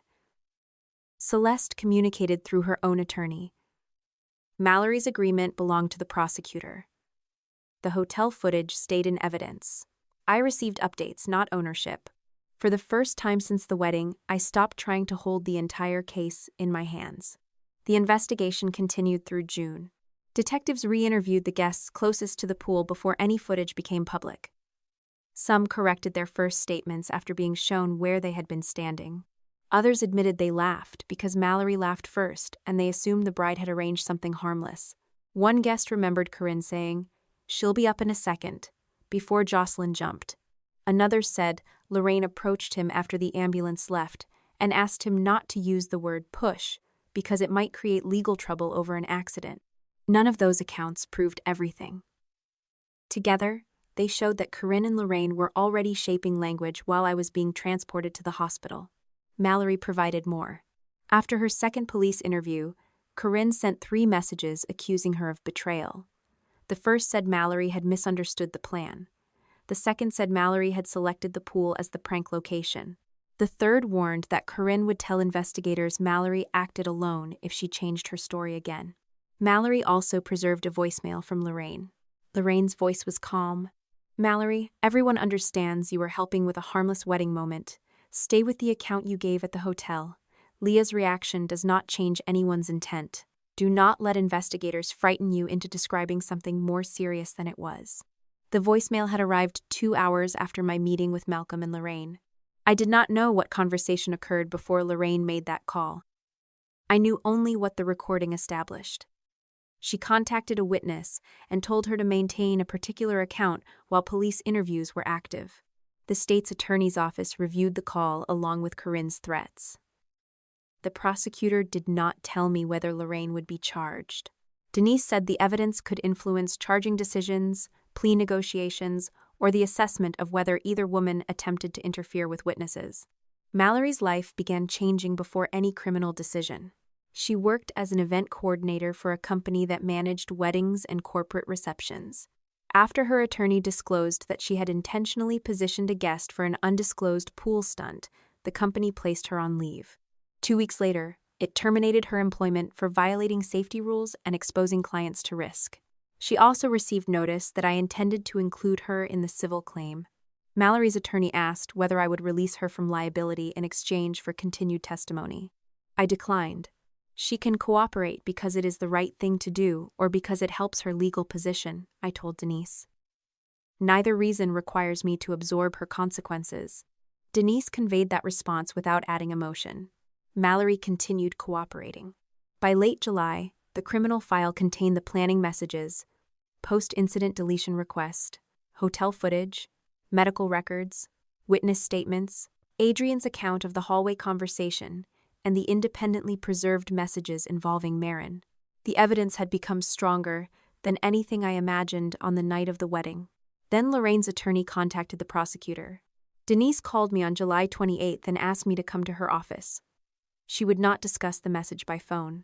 When I arrived, she handed me a 2-page letter labeled Proffer for Potential Cooperation. Lorraine was offering to provide documents and correct portions of her earlier police statement.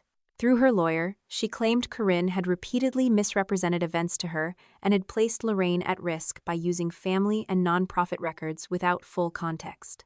"She is saying Corinne deceived her?" I asked. "She is saying she has information relevant to the investigation and wants the prosecutor to consider her cooperation before making charging decisions." My mother did not suddenly discover the truth. That is not what the letter says. The proposed materials included Bright Harbor board files, internal complaint records, emails concerning the memoir, drafts of family statements after the wedding, and an audio message retained in Lorraine's synchronized iMessage account. I remembered the chime near the pool and the way she had silenced her phone before walking into the hallway. Can she erase the audio now? Her attorney says the laptop and phone will be surrendered for forensic imaging if the prosecutor accepts the proffer process. No one is promising Lorraine immunity. Why now? Denise tapped the section referring to Corinne's threats against Mallory. This may have convinced Lorraine that Corinne will shift responsibility to anyone available. That was an inference, not a fact. I had not spoken to Lorraine, and I did not know what she feared behind closed doors. I knew only what she was offering. The woman who had saved every version of every family crisis now wanted to trade those versions for consideration. "She is not choosing me," I said. "No. She is choosing the exit that costs her least." That is how I read it. I finished the first page and turned to the second. The final paragraph listed older records Lorraine claimed remained in her possession. Insurance correspondence from Deep Creek Lake, Malcolm's handwritten revisions, copies of statements submitted to the marina and rental insurer. Then I reached the last line. Lorraine Holloway also possesses the original handwritten account Leah completed at the marina clinic on the day of the 2009 incident. For 16 years, my parents had used the statement with my broken signature to prove I changed my story. My mother had kept the first version all along. My mother had kept the first version because she never trusted a lie, unless she also kept the truth. That was the part I understood as soon as Denise explained the proposed cooperation process. Lorraine had not preserved my handwritten Marina statement out of remorse. She kept it for the same reason she kept every draft, complaint, email, and corrected account. Information gave her leverage over whoever needed a particular version most. Now she needed leverage over Corinne. The state's attorney agreed to hear Lorraine's proffer in early August. The agreement did not grant immunity, dismiss possible charges, or promise a particular sentence. It said only that prosecutors would consider the completeness and truthfulness of her cooperation when deciding how to proceed. I had no role in approving it. Denise repeated that sentence twice because she knew I would struggle with it. "My mother helped create this," I said. "Why does she get to negotiate?" "Because prosecutors want evidence," Denise answered. "They are not asking whether Lorraine deserves your forgiveness. They are asking whether she can authenticate records, correct false statements, and help prove what happened. And if she lies again, the agreement can become worthless, and anything independently obtained may still be used." Lorraine's attorney surrendered 3 gray archive boxes, 1 external hard drive, an iPhone, and a MacBook. The detective photographed each item before opening it. A forensic technician created an inventory, scanned the paper records, and made protected images of the electronic devices. No one carried the boxes into a room and announced that the family secret had been found. The process was slower than that. Every page received an identifier. Every digital file had to be tied to an account, device, timestamp, and location. Duplicate drafts were separated from final versions. Personal medical information unrelated to the case was restricted. For more than 2 weeks, I received only procedural updates. Then Denise called me to her office. She had placed 3 documents on the conference table, each inside a clear evidence sleeve. The first was the handwritten statement I completed at the Marina Clinic in July of 2009. My writing tilted harder to the right than it did now. Near the bottom, a drop of water had blurred part of the word behind. The final sentence remained readable. Corinne pushed me from behind. I touched the edge of the plastic sleeve but did not lift it.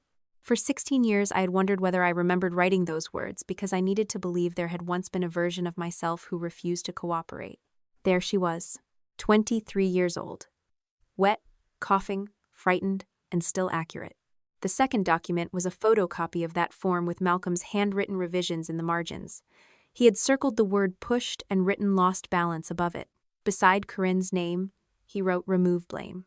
At the bottom, he added a note reminding Lorraine that a criminal accusation could affect Corinne's scholarship record and college applications. The third was the supplemental statement bearing my signature. The 3 pages showed the progression clearly: my original account, my father's proposed changes, the version submitted to the rental property insurer after my parents threatened to withdraw financial support. There was also a cover email Lorraine sent Malcolm the night I signed. Keep Leah's first form in the family file. Send only the corrected statement to insurance. If this ever comes up again, the signed version must be the one everyone remembers. I read the sentence until the letters stopped looking like language. They knew, I said. Denise did not soften the answer. The records support that they knew your original account was different. The county incident report from 2009 explained why no deeper investigation followed. The responding deputy recorded that a woman had fallen from a dock during a family argument. He noted that accounts conflicted, but that the family later provided a signed statement describing an accidental fall. I had declined hospital transport and had not returned to file a formal criminal complaint. My parents had not erased the incident. They had closed the door I had been too dependent and frightened to reopen. The archive contained more than Deep Creek Lake. But the prosecutor did not treat every ugly family record as evidence of the wedding assault. Denise explained the categories carefully. The core criminal case against Corinne still depended on the hotel footage, Mallory's verified planning messages, witness accounts, medical records, and Corinne's attempts to delete the chat. Those records established what she planned and what she did on the pool deck. The Marin files showed a separate alleged incident and possible motive to silence or discredit a witness. Their use would depend on evidentiary rules and judicial decisions. Celeste's complaint belonged primarily to Bright Harbor's safeguarding review and any civil proceedings. It demonstrated an institutional pattern, but it did not automatically prove a crime at my sister's wedding. Lorraine's emails to Adrian were relevant because they showed she knowingly gave him false information about the lake incident after Marin accused Corinne. One email read, "Leah blamed Corinne after an accident when they were younger. Her fear made her certain of things that did not occur." Lorraine wrote that, despite having my original statement in her archive, she had not forgotten what I said. She had chosen which document Adrian was allowed to know existed. The archive also contained a folder labeled Crisis Scripts. Inside were draft messages for board members, donors, wedding guests, Adrian, and Marin. The wording changed depending on the recipient, but each draft followed the same sequence. Acknowledge fear without acknowledging harm. Describe the accused person's intention as supportive or playful. Describe the victim's reaction as disproportionate. Warn that continuing the accusation will hurt innocent people. Offer privacy as though silence were a gift. My mother had turned family denial into a reusable template. One document contained notes from her call with Marin. Lorraine had written phrases beside the girl's name before making contact. Fear is not proof. Protect father's happiness. Do not reward escalation. Underneath those phrases, Lorraine recorded Marin's response. She said, "I know what happened to me." Lorraine had underlined the sentence twice. I asked Denise why. "We cannot know from the underline alone." I knew what I believed. My mother marked resistance the way other people marked an error that needed correcting. The most damaging electronic evidence came from the MacBook. The forensic examiner found an iMessage audio note synchronized from Lorraine's phone. She had sent it to Corinne 23 minutes after hotel security called police, and before either woman completed a formal interview. Lorraine had pressed keep, preventing the message from expiring automatically. The synced file remained in her account and on the laptop. Metadata confirmed the sender, recipient, time, and device history. The prosecutor allowed Denise and me to hear it once, under controlled conditions. My mother's voice filled the small conference room. "I told you to make Leah look unstable before she could poison the book and the board against you. I did not tell you to put her in the deep end. Stop talking to Adrian. Stop messaging Mallory, and do not answer police questions until we agree on what happened. The story is that Leah overreacted to a wedding joke. Do you understand me?" The message ended with a faint sound of a door closing. I sat very still. Lorraine had not ordered the push itself. The recording was clear about that. She had helped create the objective. Make Leah look unstable. Corinne selected the method. Afterward, Lorraine's first instinct was not to ask whether I could breathe. It was to coordinate the account. The audio note hurt Lorraine as much as it helped her cooperation. It placed her inside the effort to discredit me before the wedding and inside the attempt to shape statements afterward. Her attorney could not present her as a shocked mother who later discovered her daughter's cruelty. Lorraine was not exposing a system she had misunderstood. She was exposing a system she helped design. In September, her attorney requested a meeting with me and Denise. The prosecutor did not require me to attend. Denise advised me to decline unless I believed hearing Lorraine directly would help me make decisions about the civil case or any future request for a victim impact statement. I agreed because I wanted to remove one final uncertainty. The meeting took place in a private conference room at Denise's office. Lorraine arrived with her own attorney. She wore a navy suit and carried no purse, phone, or papers. For the first time in my life, she entered a room without controlling the documents inside it. She looked older than she had at the wedding. That observation did not create sympathy. Time had passed for all of us. Her attorney began by stating that Lorraine had voluntarily provided records, corrected portions of her first police interview, and accepted responsibility for minimizing prior complaints. Lorraine interrupted him. "I chose you this time," she told me. I almost laughed, but there was nothing funny in the sentence. "You chose yourself." Her face tightened. "I could have kept those records private. You kept them private for 16 years. And then I released them. After Corinne threatened Mallory and your lawyer explained that you could be charged." Lorraine looked toward Denise. "Does she have to speak to me this way?" Denise answered calmly. "Leah may respond to a claim made directly to her." Lorraine folded her hands on the table. "I am trying to repair what I can. You are trying to survive what you helped create. I protected your sister too long. You protected the version of the family that gave you the most control." Her attorney shifted in his chair, but Lorraine raised one hand. I know you are angry. You do not get to reduce this to anger. You kept my first statement. You showed Adrian the second one. You told Marin that telling the truth would ruin her father's happiness. You called witnesses while I was in the hospital. I believed I could contain the damage. That belief was the damage. For a moment, her expression lost its practiced calm. Your father has moved into the guest room. He says I destroyed the family by turning over the archive. Dad helped create the archive. He may leave. I waited. Lorraine looked at me as though I had missed my cue. I do not know what I will do if he leaves.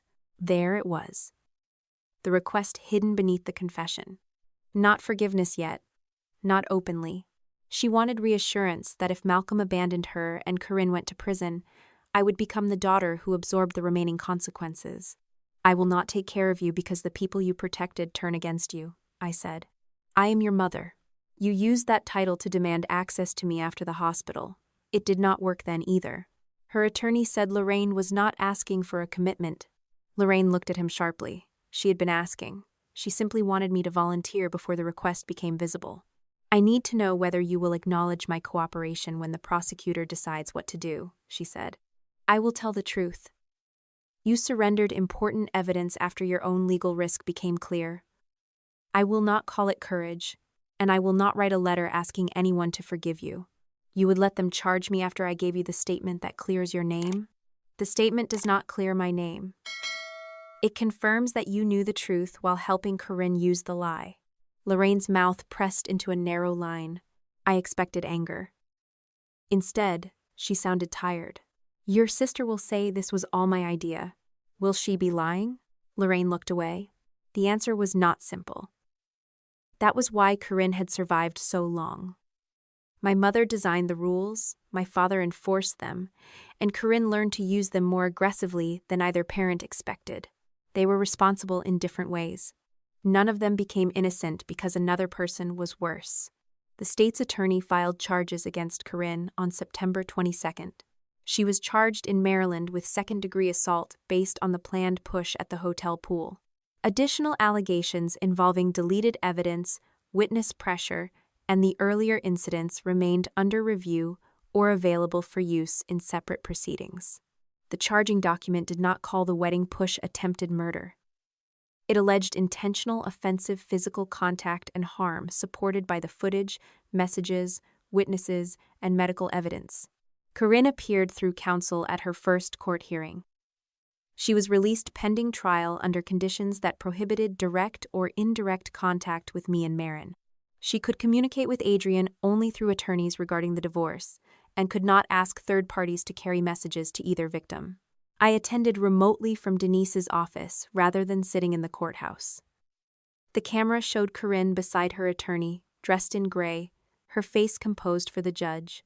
No one handcuffed her in a dramatic hallway. No one gave me a private speech about justice.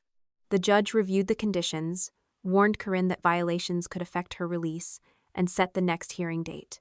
I allowed myself to feel satisfied. Not healed. Not generous. Satisfied. Bright Harbor suspended Corinne and Lorraine from all board, fundraising, and program activities while the outside review continued.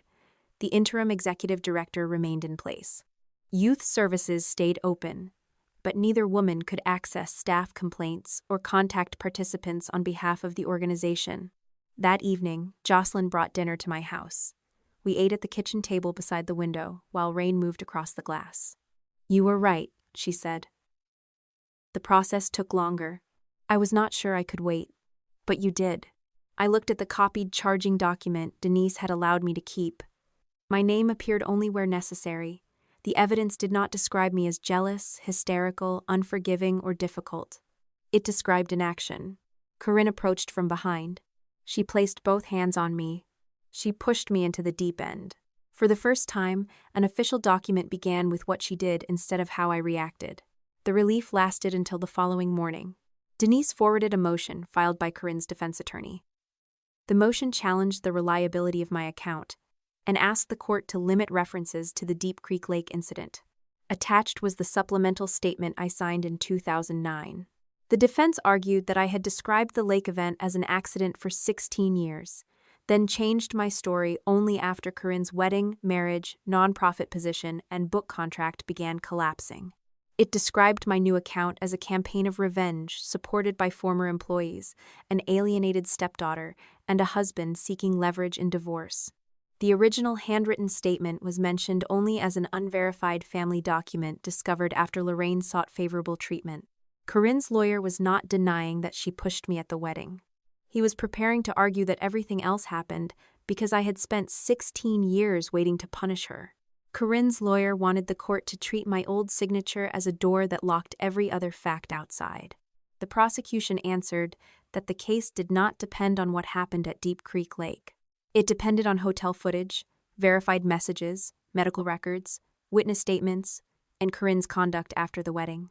My first handwritten account and Malcolm's revisions explained why the old statement existed, but even without them, a camera had recorded Corinne placing both hands on my back and pushing me into the deep end. The judge postponed any final decision about how much of the older incident could be mentioned. That question would depend on what issues the defense raised if the case went to trial.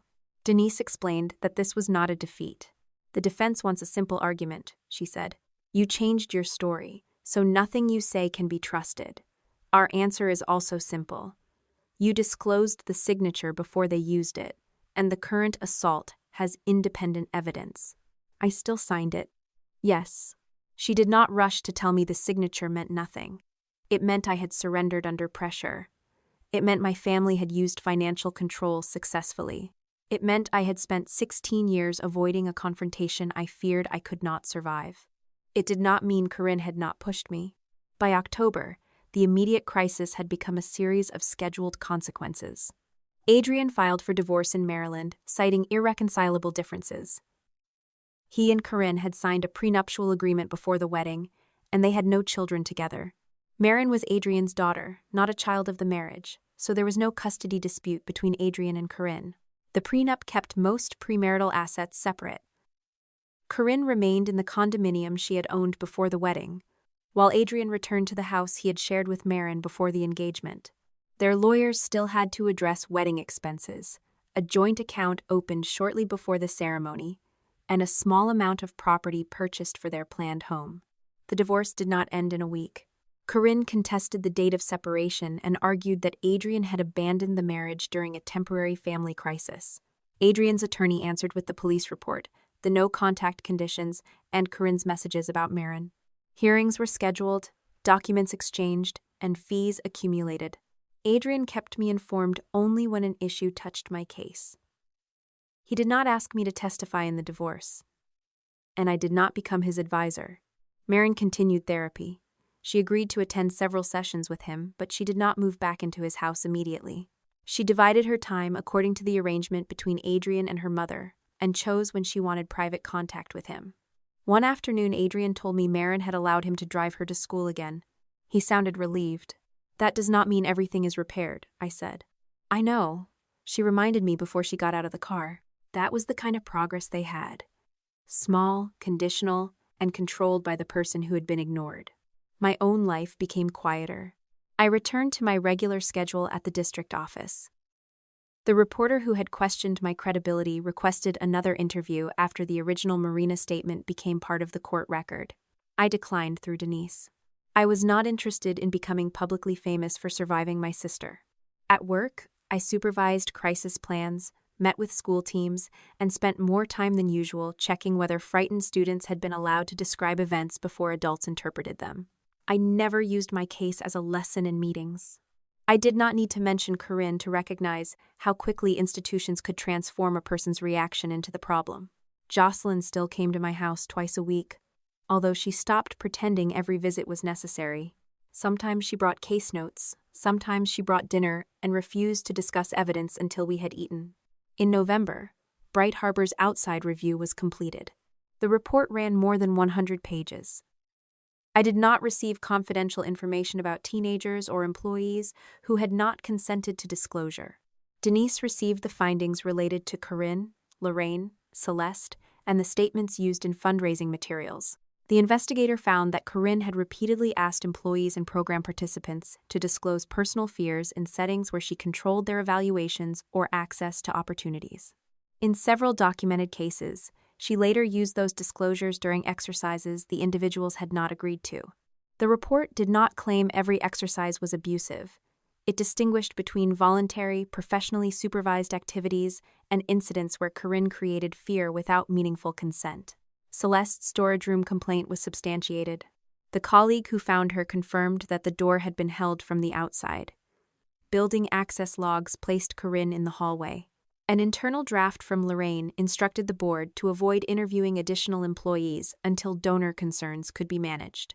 The report concluded that Lorraine had interfered with complaint procedures, minimized credible safety concerns, and treated protection of Corinne's reputation as an organizational priority. It also found that Bright Harbor's origin materials contained material inaccuracies about the Deep Creek Lake incident. Corinne was not the person who entered the water or pulled me to safety. Tyler Boone had done that. The board met across 3 sessions. Corinne submitted a written defense accusing the investigators of applying current standards to misunderstood leadership practices. She argued that her methods were intense because the teenagers Bright Harbor served needed adults willing to challenge fear.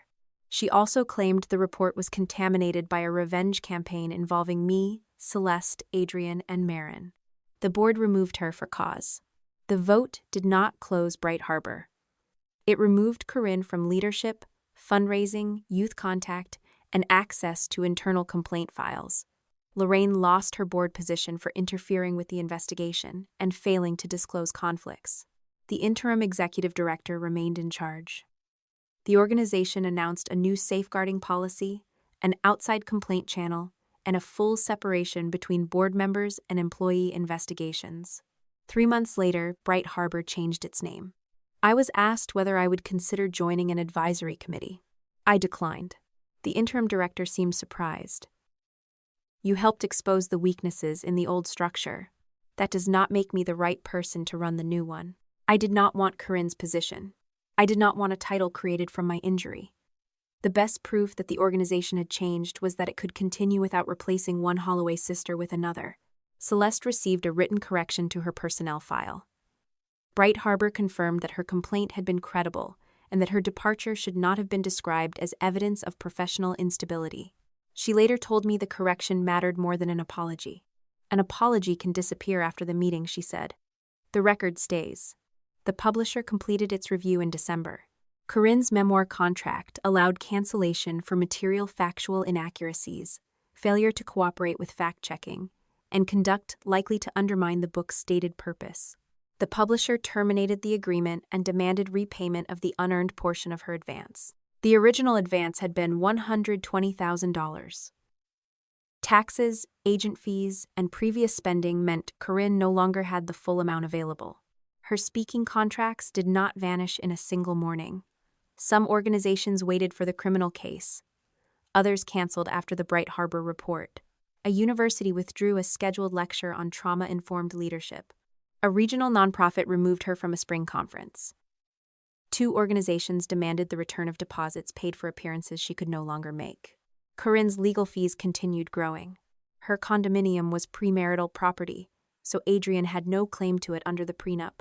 By January, however, she listed it for sale to cover defense costs, the publisher's repayment demand, and expected civil obligations. I learned that through a financial disclosure connected to the civil case, not through gossip or a dramatic photograph of a moving truck. I did not celebrate the loss of her home. I also did not pretend it was unfair. Corinne had earned substantial income from Bright Harbor and paid speaking work. She had used part of that income to support a lifestyle built around public credibility. Once the credibility disappeared and legal costs arrived, the numbers no longer worked. My own legal bills had passed $20,000.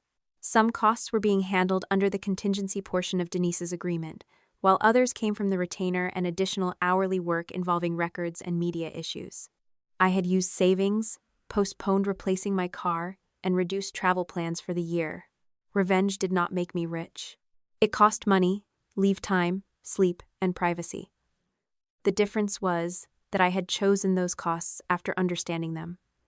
My parents could no longer attach hidden conditions to the support I needed. In January, the victim witness coordinator asked whether I wanted to prepare a statement in case the criminal case ended in a plea or sentencing hearing. She explained that the defense would continue using my signed supplemental statement to challenge my credibility and reduce Corinne's responsibility. The prosecution did not need me to claim I had always been brave or consistent. They needed me to tell the truth. I wrote my first draft in one sitting. I wrote that I had signed a lie because my parents threatened my housing, tuition, and reputation. I wrote that I had remained silent because I feared losing the family completely. I wrote that my silence allowed Corinne to build a story from what happened. Then I added 3 paragraphs blaming myself for every later person she hurt. Jocelyn read the draft at my dining table. She crossed out the first paragraph, then the second, then the third. "You did not put Marin under the water," she said. "I let Corinne learn there would be no consequence. You were not responsible for raising her. I knew what she could do. You knew what she did to you. You did not know every future choice she would make." I stayed quiet. "Yes, say that. Do not turn silence into permission for someone else's violence." I wanted to argue, but the sentences she crossed out sounded like Lorraine's logic turned inward. If I accepted responsibility for Corinne's later conduct, I was still treating the victim's reaction as more important than the person who created the danger. I revised the statement. I admitted that I signed the supplemental account. I admitted that I did not correct Corinne publicly when she began using the lake story. I admitted that part of me wanted official recognition, financial compensation, and a consequence severe enough that she could not laugh it away. I did not apologize for those wants. My final draft included one sentence I kept returning to. I take responsibility for the years I did not speak. I do not take responsibility for what Corinne chose to do during those years. In early February, the victim witness coordinator called with an official update. She could not discuss private negotiations between the prosecutor and Corinne's defense attorney. She could tell me that Corinne had agreed in principle to plead guilty to second-degree assault. The written factual basis stated that Corinne planned to push me into the deep end, knew I could not swim, instructed Mallory to place me on the marked tile, arranged for capable swimmers to stand nearby, and told Mallory to laugh so guests would interpret the assault as a joke. It also stated that after I was taken for medical treatment, Corinne pressured Mallory to maintain a false account and asked her to delete their messages. The prosecution would recommend 18 months of active incarceration, followed by supervised probation, continued no-contact conditions, restitution as determined by the court, and restrictions related to unsupervised work with minors during probation. The judge was not bound to accept every recommendation. The allegations involving Marin and Celeste were not converted into additional charges simply to make the agreement appear larger. Their records would remain relevant to Bright Harbor's findings, civil matters, risk assessment, and any sentencing memorandum the court permitted. I asked why Corinne had agreed. The coordinator answered carefully. "I cannot characterize her private reasoning. I can tell you that the agreement resolves the charged case without a trial and limits her sentencing exposure." That was all I was entitled to know. I had imagined the criminal case ending with Corinne forced to hear every witness while a courtroom watched her lose control. A plea meant there would be no trial, no public cross-examination, and no final dramatic reveal. It also meant she would place her name beneath a factual statement saying the push was planned. For most of my life, Corinne had survived by forcing other people to sign her version. Now she would have to sign one she could not rewrite. 2 days later, Lorraine arrived at Denise's office with a draft character letter. Her own case remained unresolved.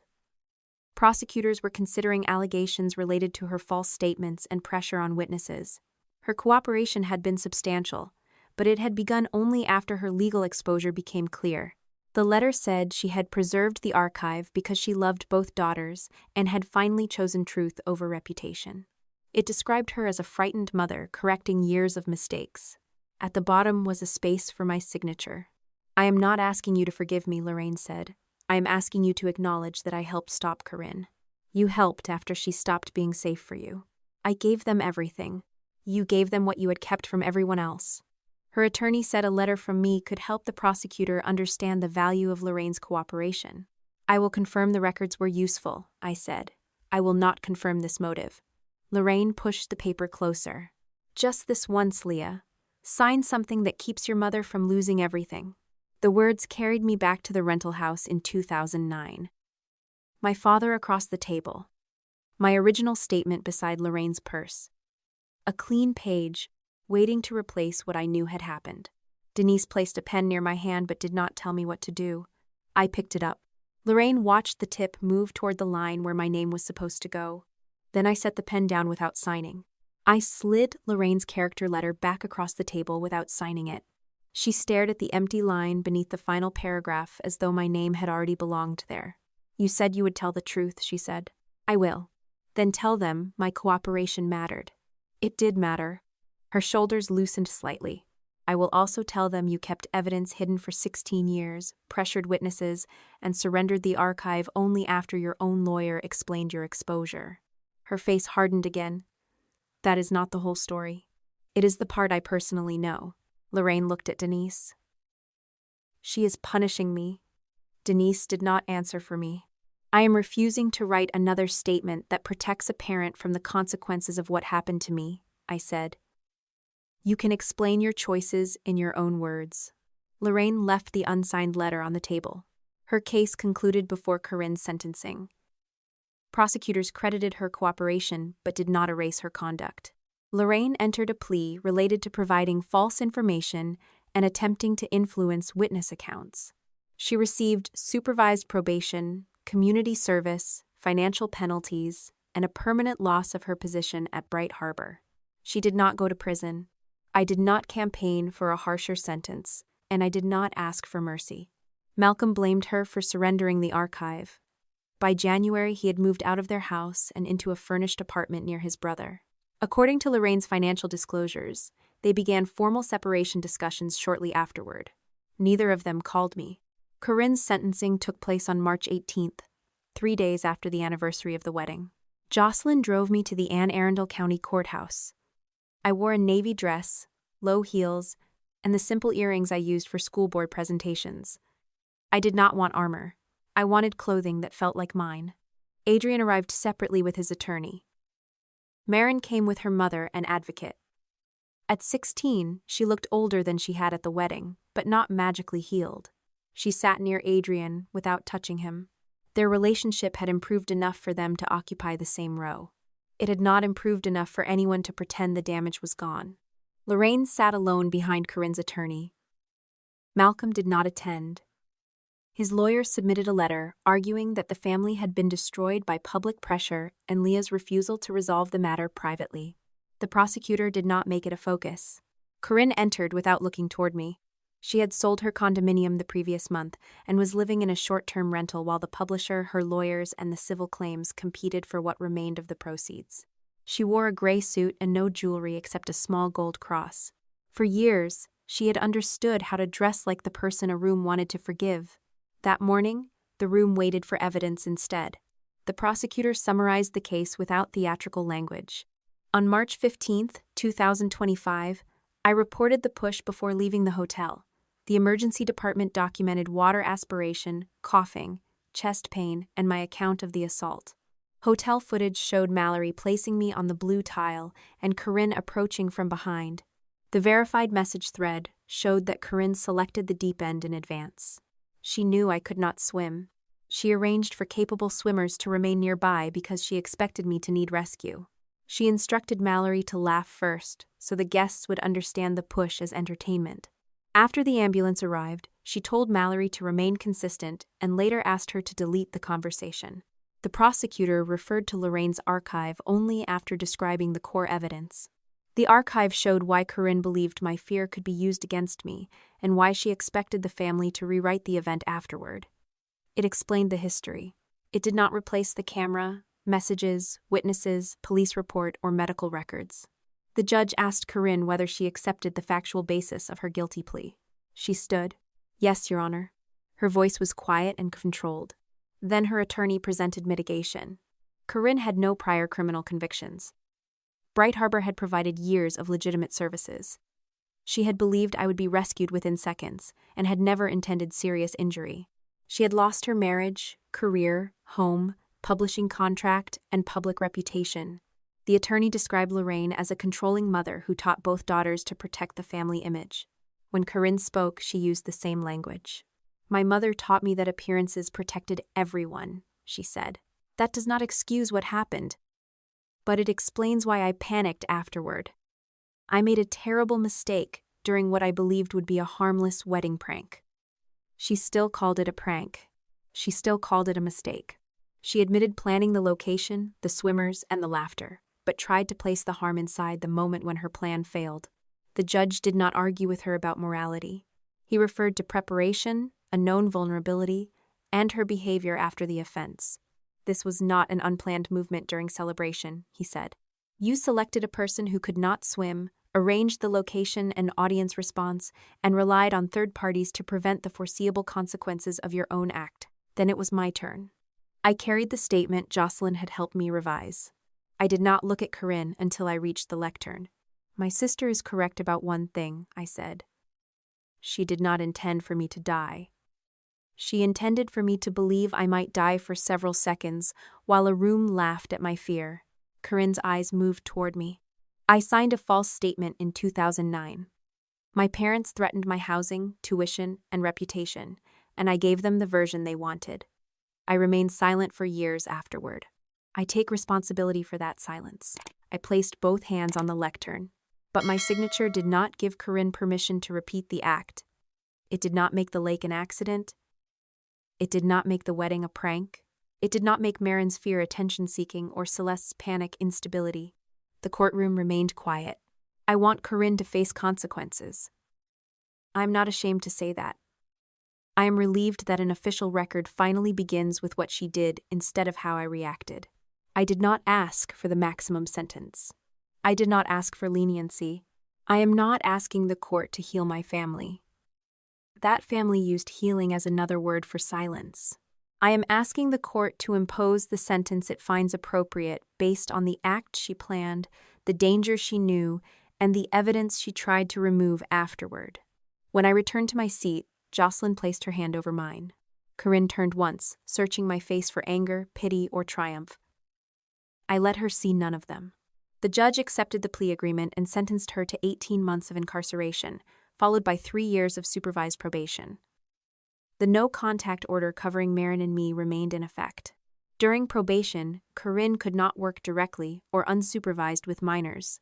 She was ordered to pay restitution for eligible medical expenses and documented losses.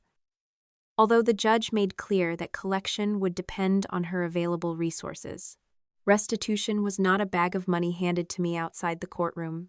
It became another enforceable obligation among several. Corinne was taken into custody after the hearing. There was no final speech between us. She looked toward Lorraine before deputies led her through the side door.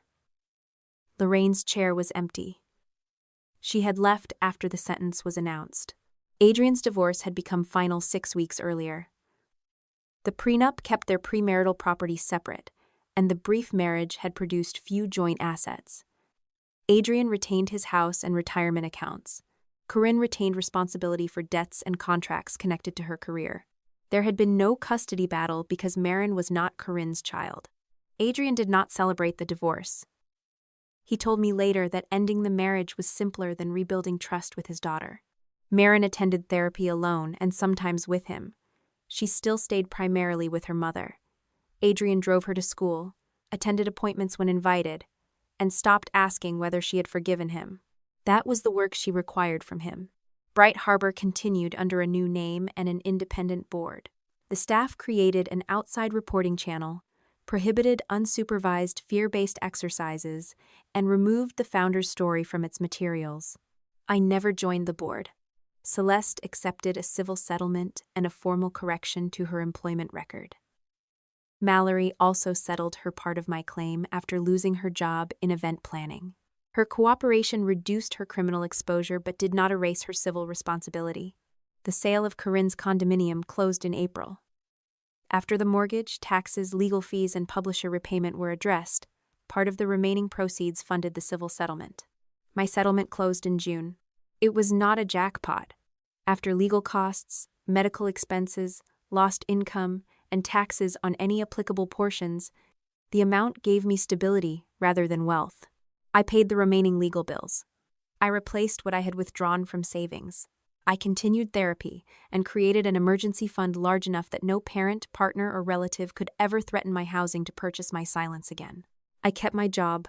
By July, I was 40 years old, and still directed student support services for the school district. Most mornings began with ordinary problems: transportation plans, counseling referrals, staff training, and students whose fear deserved to be heard before adults decided what it meant. Jocelyn no longer had to appear at my door before I admitted I needed help. One Thursday evening, I called her first. "I have the water class tomorrow," I said. "I remember. Can you come?" "Yes." She did not praise me for asking. That was one of the reasons I trusted her. The class met at a community recreation center in Crofton. It was designed for adults with water-related trauma, not for competitive swimmers or children learning strokes. The instructor explained every movement before anyone entered the pool. No one was touched without permission. Marin came with her mother. She had enrolled in a separate session for teenagers and chose to sit in the viewing area before it began.